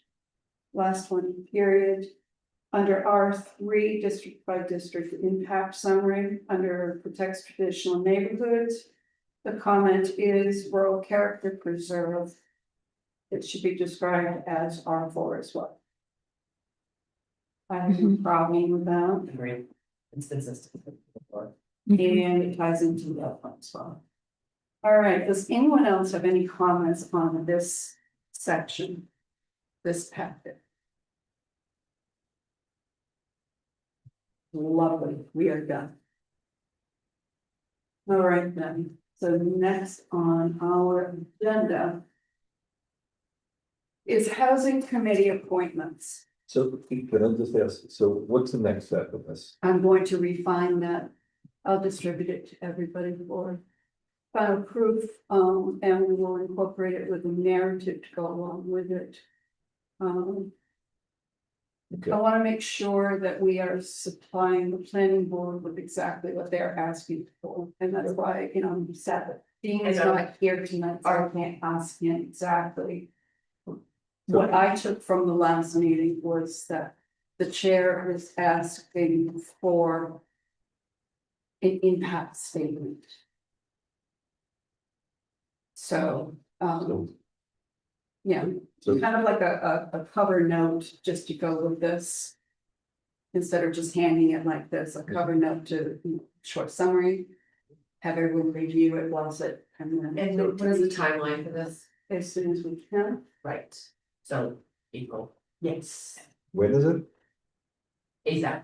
April, if we can get to him by the end of April, we would be in very good shape. Okay, so the next steps is Trisha will take the notes and based off the conversation we had and what we all landed on, you'll make edits to the documents and redistribute them for Yes. another proof. And Yes, you're going to research those questions that came up, some of the legalities and. I shall. Edits, distribute. Um, Planning board, So, send it can I- to the planning board or the cover sheet. Oh, impact statements. Yes, Which is know exactly for sure what those are, because I thought it was, we had to take what we were looking at and look at the zone that we put it in. Not an impact study. an impact Oh, that's a statement. study. Okay, Yes, good, Yes. that seems. so we've It's done about- the impact statement by going through this exercise. Okay. Of pros and cons. and whatnot. We should be in very good shape for that. So- And we'll also give Can him time to get back to us if he wants to. I just repeat what I think I heard. Yes, please. Okay, so you are gonna file the notes in red line format. And distribute the red line format to everybody on the committee in enough time for everybody to comment back before the next meeting. Yes, like I did last Okay. month. And if they don't comment, that means that they've agreed with everything. I hope I so. don't wanna go through this whole thing again, myself. Pretty good. Okay. Does that agree with everybody? Yeah, and I thought most of what we were doing tonight was going through the comments folks had Had submitted. 3 people responded to her email, she said. Yeah, which is why I didn't offer any edits during the meetings. I felt good, but y'all had great edits. Okay, good, that would be Yeah. perfect. Okay, sorry. That's fine with me, let's- We're gonna rinse and repeat for next month. No, Just kidding. Just kidding. because we are on the next. How's the fucking the bear? How's that gonna be? Sorry. We are on the next item, housing committee appointments. So we've got a couple of different discussions under this one here. So the select board has authorized, I hope that's the right word.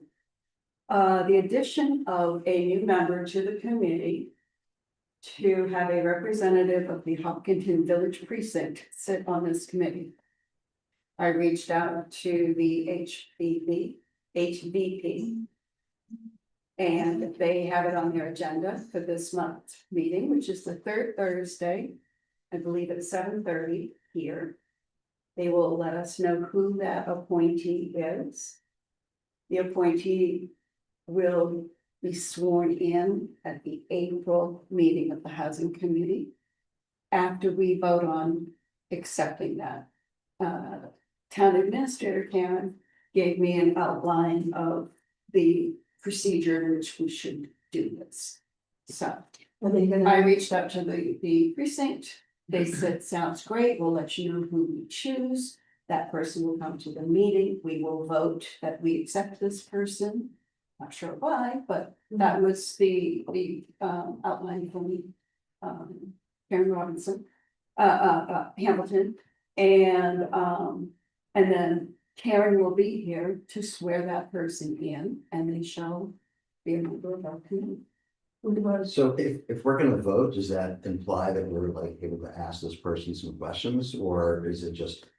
I think that's a great rubbish, question. or we usually I don't rubbish think it? other committees vote on acceptance, so I'm not And sure. it where- may be that something Yeah. is changing, I'm not sure. I'm unclear. To the best of my knowledge, nothing was changing in that a committee doesn't necessarily vote to accept their members. It's a directive. This is by. Oh, appointment. It's by appointment, Yeah. and so, So it's by- correct. Correct, so to the best of my. Let's follow up on that Yeah. part. I do wanna put a quick asterisk on this for everyone's knowledge. So the select board approved to expand the number of seats on the committee. And now there is a dedicated seat reserved for a member of the Hopkinton Village Precinct. We cannot require them to send a representative. So we have invited them to send a representative. And so it's a little bit different in this appointment, right? In that it is for them to choose who they want to send. It is still, everything else still follows it. But if they decide to come and be like, this is not for us, like there is nothing we can do to require them. So when I name that, I don't think they will do that. I think they'll be like, yes, great, but we can't make a separate legal entity do something. So excuse me. I'd like to read what Karen said.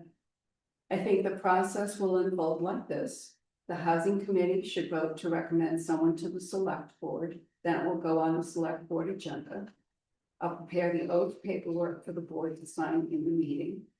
Once the person is sworn in, Beverly, Kim, or I can add them to the website and give the information to the town clerk, who keeps track of the appointments and votes. Correct, that sounds, yeah, Voting to send it is, correct. not we're voting to bring purpose. Correct. They said we're expanding the offer to them. I think It's. I'm a little confused about the beginning part of it, It's- but let me chat with Karen. Yeah. Keeping in mind that we are in our first season of appointments and every town does things slightly different. So I will circle back up with her just to make sure. Her and I were literally talking today because we're heading into appointment season.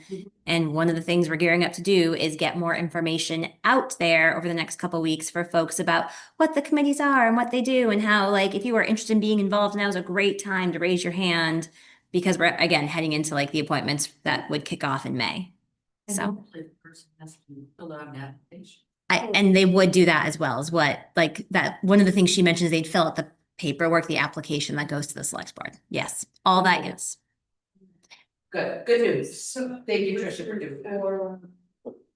No, I just. Right. Yeah. Do you have someone? I didn't think it was up to me. We've asked everyone on this committee to come up with ideas and reach out and ask. I must have missed Jack that one. has, Yeah, so the really great thing about committees is that in terms of filling the seats, we should all be cheerleaders of the committees on which we sit, and we should encourage folks to go to the website. There is one form that rules them all. And so anyone who is interested in any committee seat may at any time complete the same form, it's the same form for everything, and send it to the town administrator.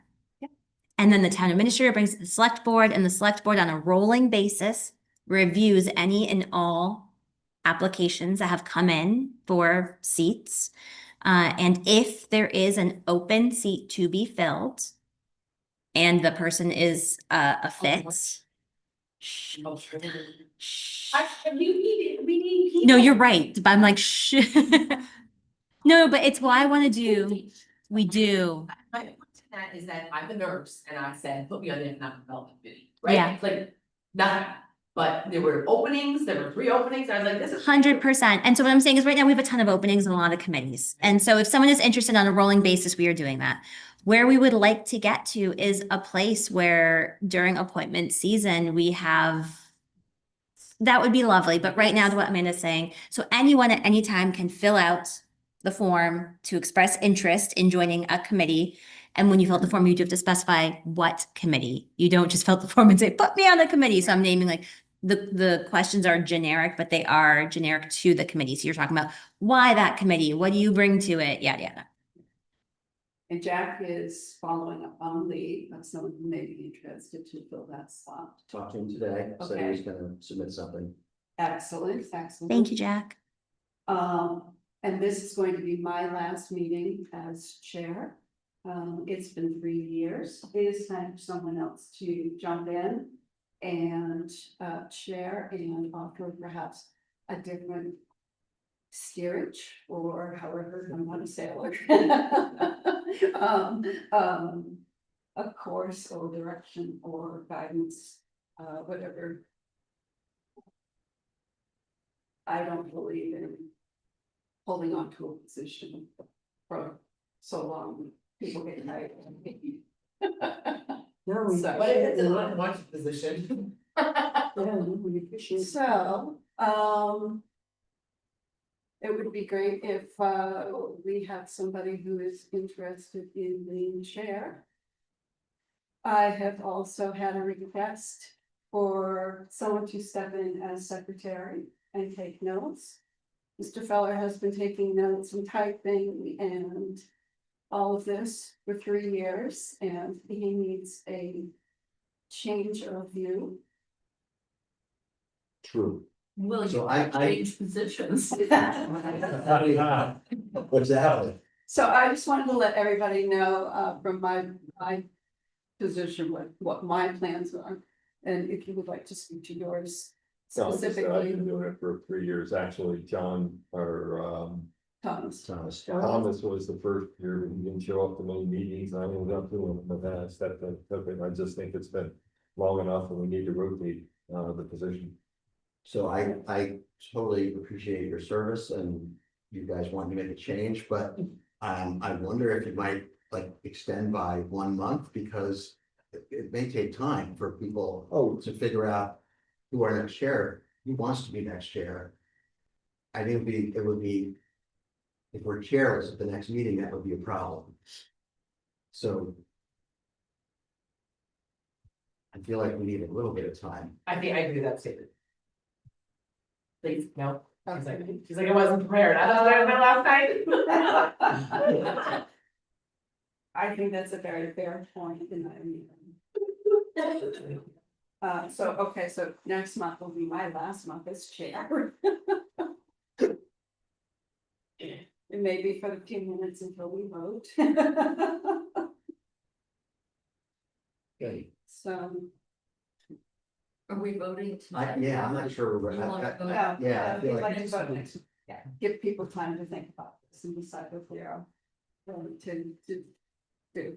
I mean, I'm happy to take notes during the meeting. That is no skin off my back. So if that's what the secretary position is, sign me up, but. Do do an awful lot, which I'm very grateful for, and I do not want to take notes at all whatsoever, but I would be willing to share the wealth. And Thank you. make it so that you don't have to do all the time and do my fair share, but Much yeah, appreciated. but I don't feel like you should be the one to necessarily. Oh, I won't step up for like the big things, but the taking of the notes actually helps me listen. So I'm not off in like la la land, like in my mind. See, I tend to get so caught up in the minutes that I sometimes Mhm. am lagging behind. I don't so. participate as well. Yes. Okay, so that is the committee appointments. The letter about the meadows. So this was on the agenda before the presentation of the select board this past week. Everyone got a copy of the letter. And Catherine, thank you for getting back to me. There really isn't a solution that this committee can necessarily do. My heart absolutely breaks at how this is unfolding. Even beforehand, I had reached out to a lot of people to find out if there were other options available. Alyssa, if you would like to add to it from Yeah, so comments, I will say that Joan Moratz and Jean Lightfoot have had incredible discussions with everybody. They've not been shy about anything, and they have reached out to Senator Hatchman's office, and they are getting involved to assist. And Alyssa, can you add? to Yeah. that? So they both attended the select board meeting this past week, and gave us a general update as to how things have progressed and where they are at. They did start off by sharing that they understand that the abilities of the select board and the various committees are limited in the levers that we have to pull, in so much as if we have any additional resources or ideas to share them, but really using it as a place to continue to platform what they are experiencing, how they are responding to it, and what resources they need right now. And they said the biggest resource they need is recommendations for pro bono legal support. And that was discussed. Ideas were generated, some of which they'd already followed up on, some of which they had not known about or explored yet. I will say the majority, they've been very thorough. So they had already touched upon many of the resources that we were aware of. And yeah, that's the biggest thing. They are in the process of pursuing a separate lawsuit that has to do with how the property was sold. So there's that. And then they are in the process of understanding what their options are to keep the value of their homes as they seek to sell, knowing what's happening with the rising of the rent. No clear next steps coming out of it, other than if you have resources or ideas to continue to reach out to both of them. But they did express deep appreciation for the way the community has responded and all of the ideas and support that they have been getting. Are they looking at getting abatements, property taxes? Because I would think the value, the assessed value should drop if they're having to drop. That would have to be in prices. future years. And so TBD, right? So they can't look backwards yet on abatements, and nor can they plan for them yet. That is a resource they should leverage if property value does fall, but I think they're not there yet. So they're focusing on keeping their value in so much as they can. Can't you apply for an abatement at any time if you bring in evidence? Correct, but you'd have to say my house was worth less than what I was charged for in a previous year. So you don't do abatements looking forward, you do them looking back. And so the property value was not less last year. It might be less in the future. Does that make Well, I think it's less immediately, because if you look at what's for sale, people are having to drop prices, Correct. $20,000. But they also haven't paid any taxes on any of that yet. So it'd be the abatement for this year. Yes, it would have to be after the tax bills have gone out. To the best of my knowledge, keep in mind, I'm not an assessor. Yeah, basically. Oh, okay, yeah. So like, yes, but I also, that's what, 3 months out, and a lot can change between now and then. Right, because I think the next tax bills would go out in like July, June, July, Yes. so. Yeah, and honestly, their CC list is so impressive, and if you've heard them speak at the select board, they've done everything in power and continue to do so. Yeah. These folks are so inspirational in their communities. I think the fact that they got together and came up with an offer and managed to get that. And get an offer in the first place. Yes. Speaks to that, like they made good faith effort to make this happen, Mhm. so. Okay. If you folks can forward your homework assignments. For the towns that you were assigned, I can compile those, please. Quick board and committee updates. Who wants to go first? Dawn? Sure, let me get my. Something.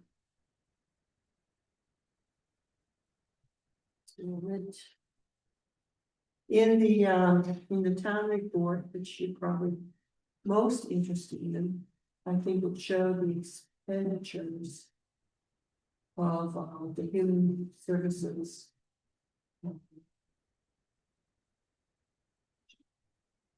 And for housing, $32,910.60. I'm sorry, 32 $1,910. and 10. 60.60. The This is for for the year, year end 2025. correct.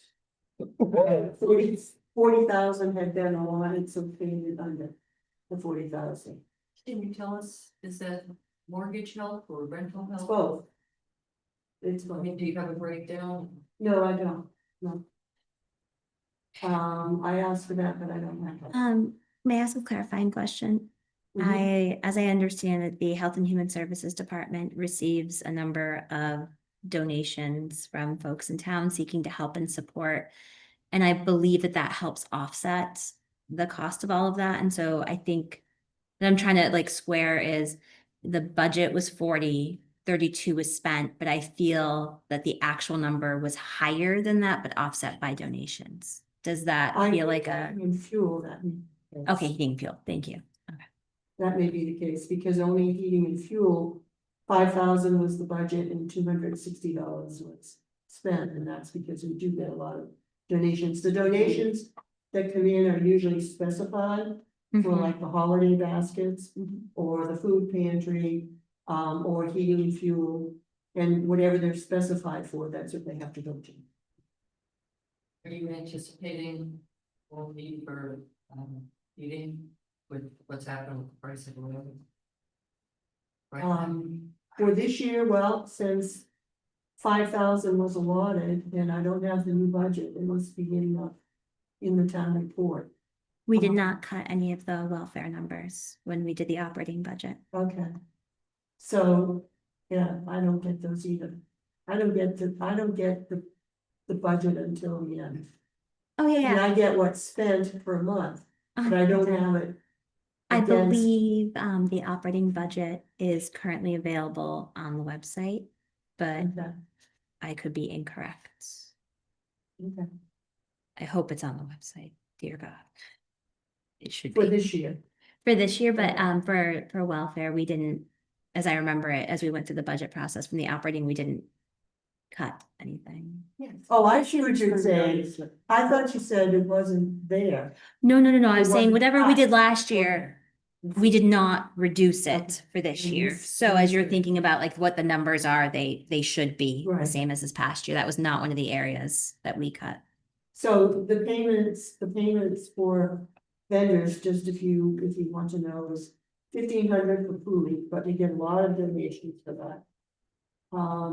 40,000 for housing, 5,000 for fuel, 2,000 for electricity, and 1,500 for other needs. It could include medical care or car pay or car repairs. If it was an emergency. So the total is $50,000 for. Right, It's not much for fuel. It for seems. heating, for fuel. Well, that's where we get a lot of donations. The Rotary Club. Still, I'm looking at it right now, it says, the numbers you just gave us. The totals. I don't know. Says it, but it's close, total of 60,000 it says, but. There's a slight difference. 60,000 is the administration. That's the cost, that's the per salary plus FICA and your traveling is. Here's the. Moving, it, Housing is only either mortgage help or rental help. Has nothing to do with property taxes, helping people stay in their homes. That's what I have.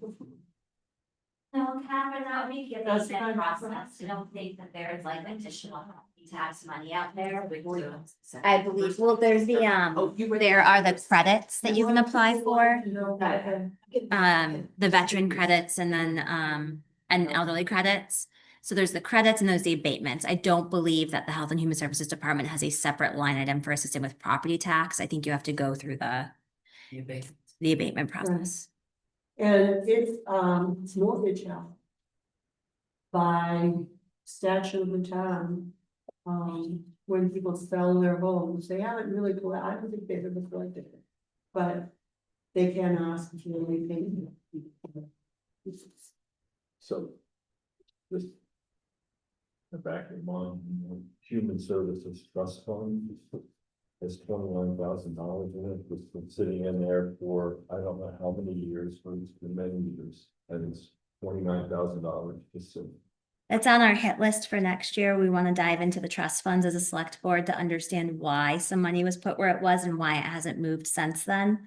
And so on the list are trust funds like that have gotten a little bit dusty, as well as what's happening with the TIF, which has a large amount of money in it. So just naming like those little pockets of money, we have noticed them. And we're gonna be dusting them off next year to understand Good. what was the intention of the trust fund, what can the money be spent on, yada, yada. Good. So I don't, yeah, because we discovered it and we were like, what is, discover's not the right word. We were questioning it. And we didn't have enough answers at the time, so we need more understanding as to. Yeah, to be like, pocket of money, what are you doing? Why are you not being used to either reduce property tax or be spent to help our people? So. David, do you know if it got used at all during the pandemic? No, Hasn't been touched for a while. We're gonna Your microphone over because you have.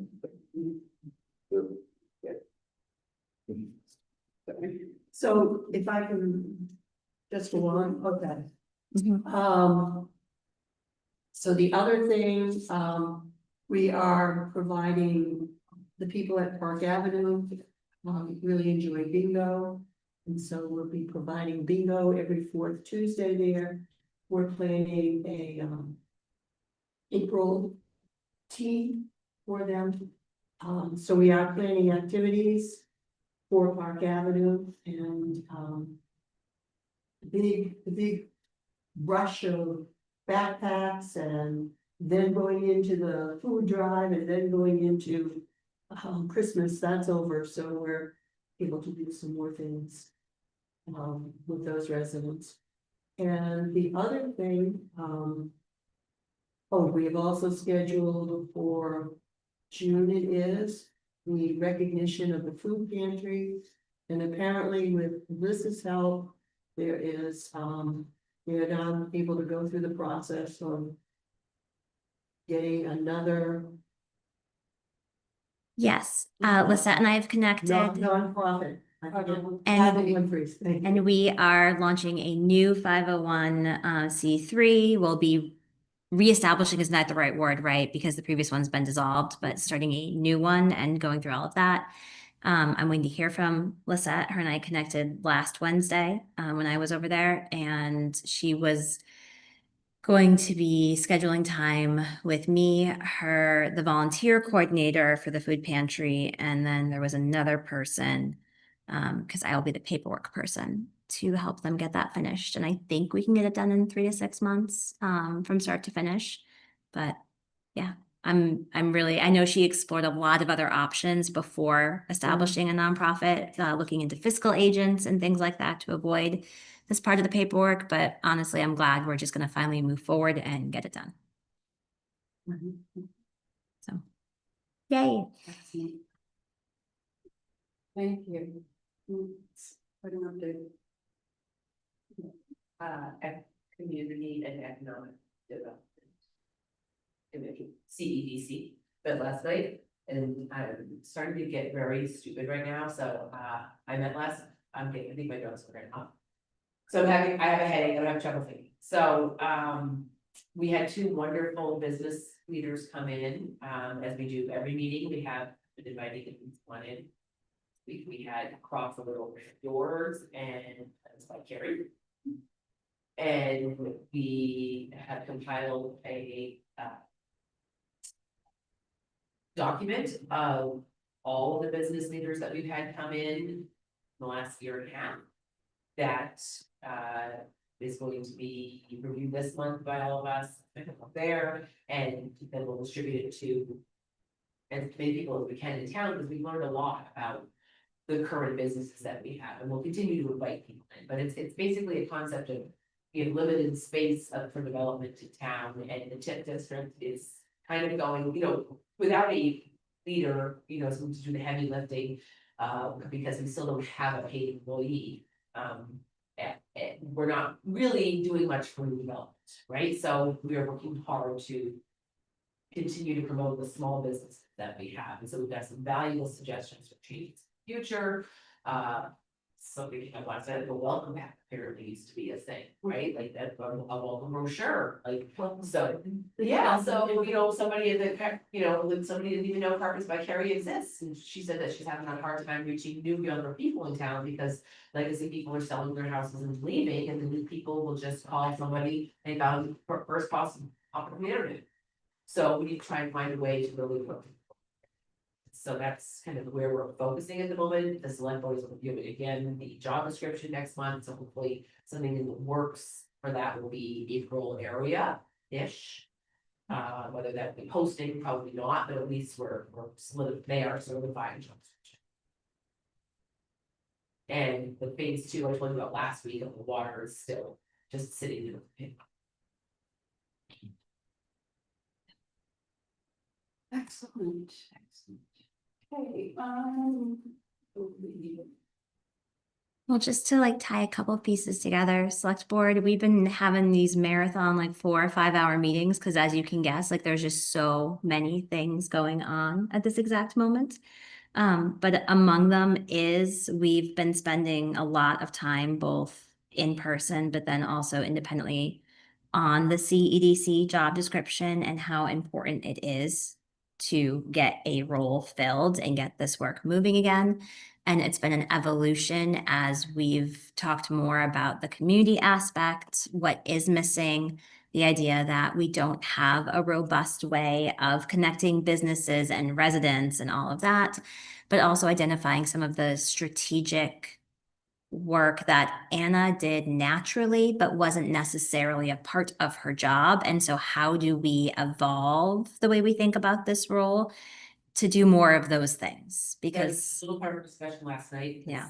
Talking to Steve Whitley about what's the, about revamping our hierarchy and our org structure here at the town hall. Like that's definitely right on the table, like as we grow, what are our needs, and this Yes. allows that opportunity. So you have that discussion, and I initially was of the thought, well, maybe we don't hire a CEDC person, because there's a lot that could be done in terms of changing the org structure. Maybe if you hire somebody, you're married to this, right? So I was a little on the fence about it, but the discussion ensued that Anna did apply, bring, using ChatGPT and doing little minutes. We were able to see all of the grants that Anna did bring to the table and did apply for. And applying for grant, getting grants, now we have a grant writer, and that was even before Beverly, right? So now we have a grant writer, so there is the concept of sometimes you have to spend money to make money. And so to me now, maybe I see that maybe we do need to spend this money because if there are grants out there, there's nobody else looking for, so. Yeah. But she's a part-time grant writer, not a grant researcher, she works for the entire town. And she's wonderful, so wonderful, like. we She's a love her. gem. But she's a part-time employee and she's doing all this lifting, yes. So, And to that point but I about think coordination, Coordination, with Yeah. somebody. It could justify a salary, and yes, we married to somebody's firm structure now, but it doesn't mean that you can't find another way. and one of the things that we were thinking about is that it shouldn't necessarily be a senior level person, like looking at it as more of an entry level role. So that it can be a bit more, Fluid. yes. And you're not stuck and you could be like, okay, what do we actually need? How do we mold this? How do we like check that this is what we need? And one of the things that we were talking about putting into it was having a staff person who would be assisting in the coordination between housing, planning, and CEDC. And that it would be a part of what they do in terms of making sure materials get across the groups, that they are kept in the loop and not necessarily just relying on the committee members themselves. And then the other side notes from select board, is we spend a lot of time talking about landfill caps and culverts. It's really fun and exciting, but we have some big, important, slightly boring, but logistically challenging projects coming up next year as a town that are going to cost a lot of money and be incredibly important and not at all exciting in the flashy sense, but still very complicated in how they get done and when they get done and how we're paying for them. And then in really exciting news, George's Park bathroom renovations start in May.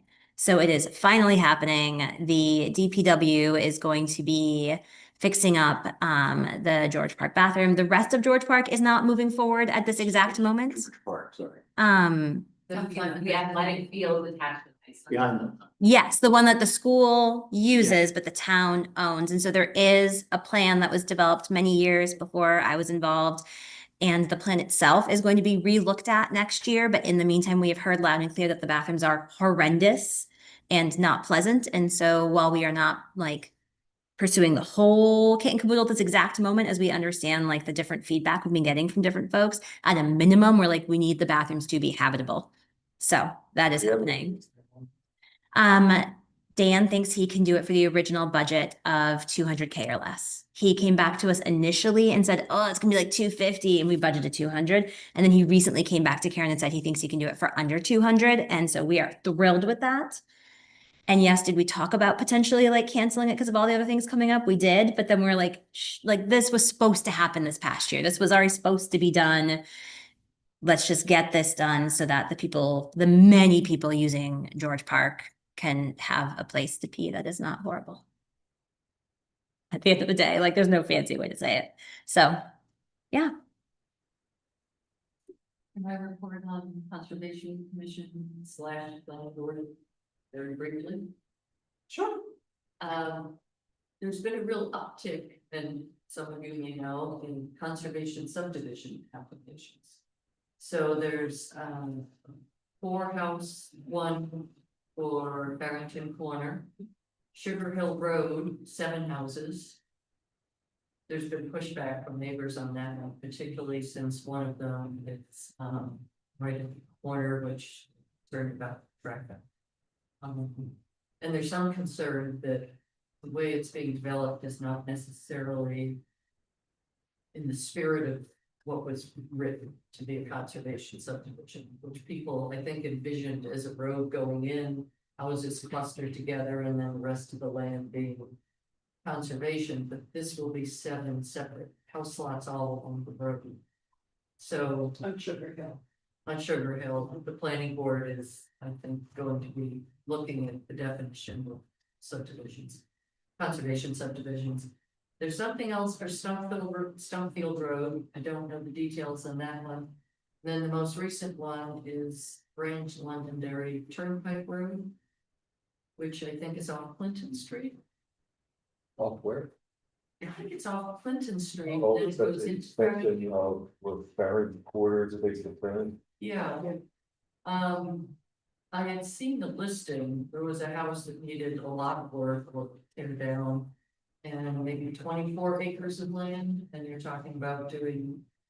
I think it was a six. That's a barn, Pardon? is that a barn house? So, I think so, I don't recall, it looked, like there'd been maybe a lot of home work done on the house, it looked like it would have needed a lot to bring it up to be a more livable house, but, I think there's a developer who will probably tear it down, and I think they were looking at 6 lots, but anyway, that's a bunch of houses that are. That's a lot. Thank you very Yes. much. All right, and does anyone else have any other business? I just wanted to make one quick comment. Beverly contacted with Seth. Beverly said, apparently they're going for a grant, if we have it, on architectural designs for ADUs. So that people who don't have to pay the architect, there'll be designs available. It's a really cool grant, yeah. Yeah, so that was gonna be one of my updates because I had to sign. Okay. And so the purpose is to have stock ADU plans on file that have already been reviewed and approved by the planning board. And so it makes it much easier for someone to come in and apply for a permit and save all of that architectural expense and the time it takes to go before the town board. It's a huge barrier. It's huge. It's very, very big. Yeah, So, Beverly's phenomenal. Yeah. So she sent that over, I signed it before last. And it's through the AARP. So, yeah, so it's fabulous. Awesome. Thank you. Is there any other business? Will you mind just maybe telling us exactly what you want, because I've got all We'd the like to just hand you that packet, I'll pull it up. Oh, it's. I saw that you have it. Do we need to vote to end the meeting? And you? Yeah. Are we not there yet? Okay, everyone's standing up, that's what I was asking. So this is the homework that you all were assigned, you were all assigned, not you, David. I'll look into that. my eyes were crossing. We do for select boards, I don't know if we do for committees or not. The neighboring, Yes, I did not, but get that. neighboring communities, what they do for their, so Mhm. did you do your homework? I started it, I need Okay, to finish it. Done. done, you send that to me, Yes, it's chicken scratch, so I'll take. that's fine, I will send it to you before the end of the weekend. okay. That's perfect. Okay. You have thought, right? Yep. Okay. You got a break. We ran out of time. So, okay then, can I entertain a motion to Motion. adjourn, second please? Second. All right, Third. thank you, everyone. Thank you. So this is the zoning, the zoning law, there's 2 other things. Yeah. Oh, good. It is,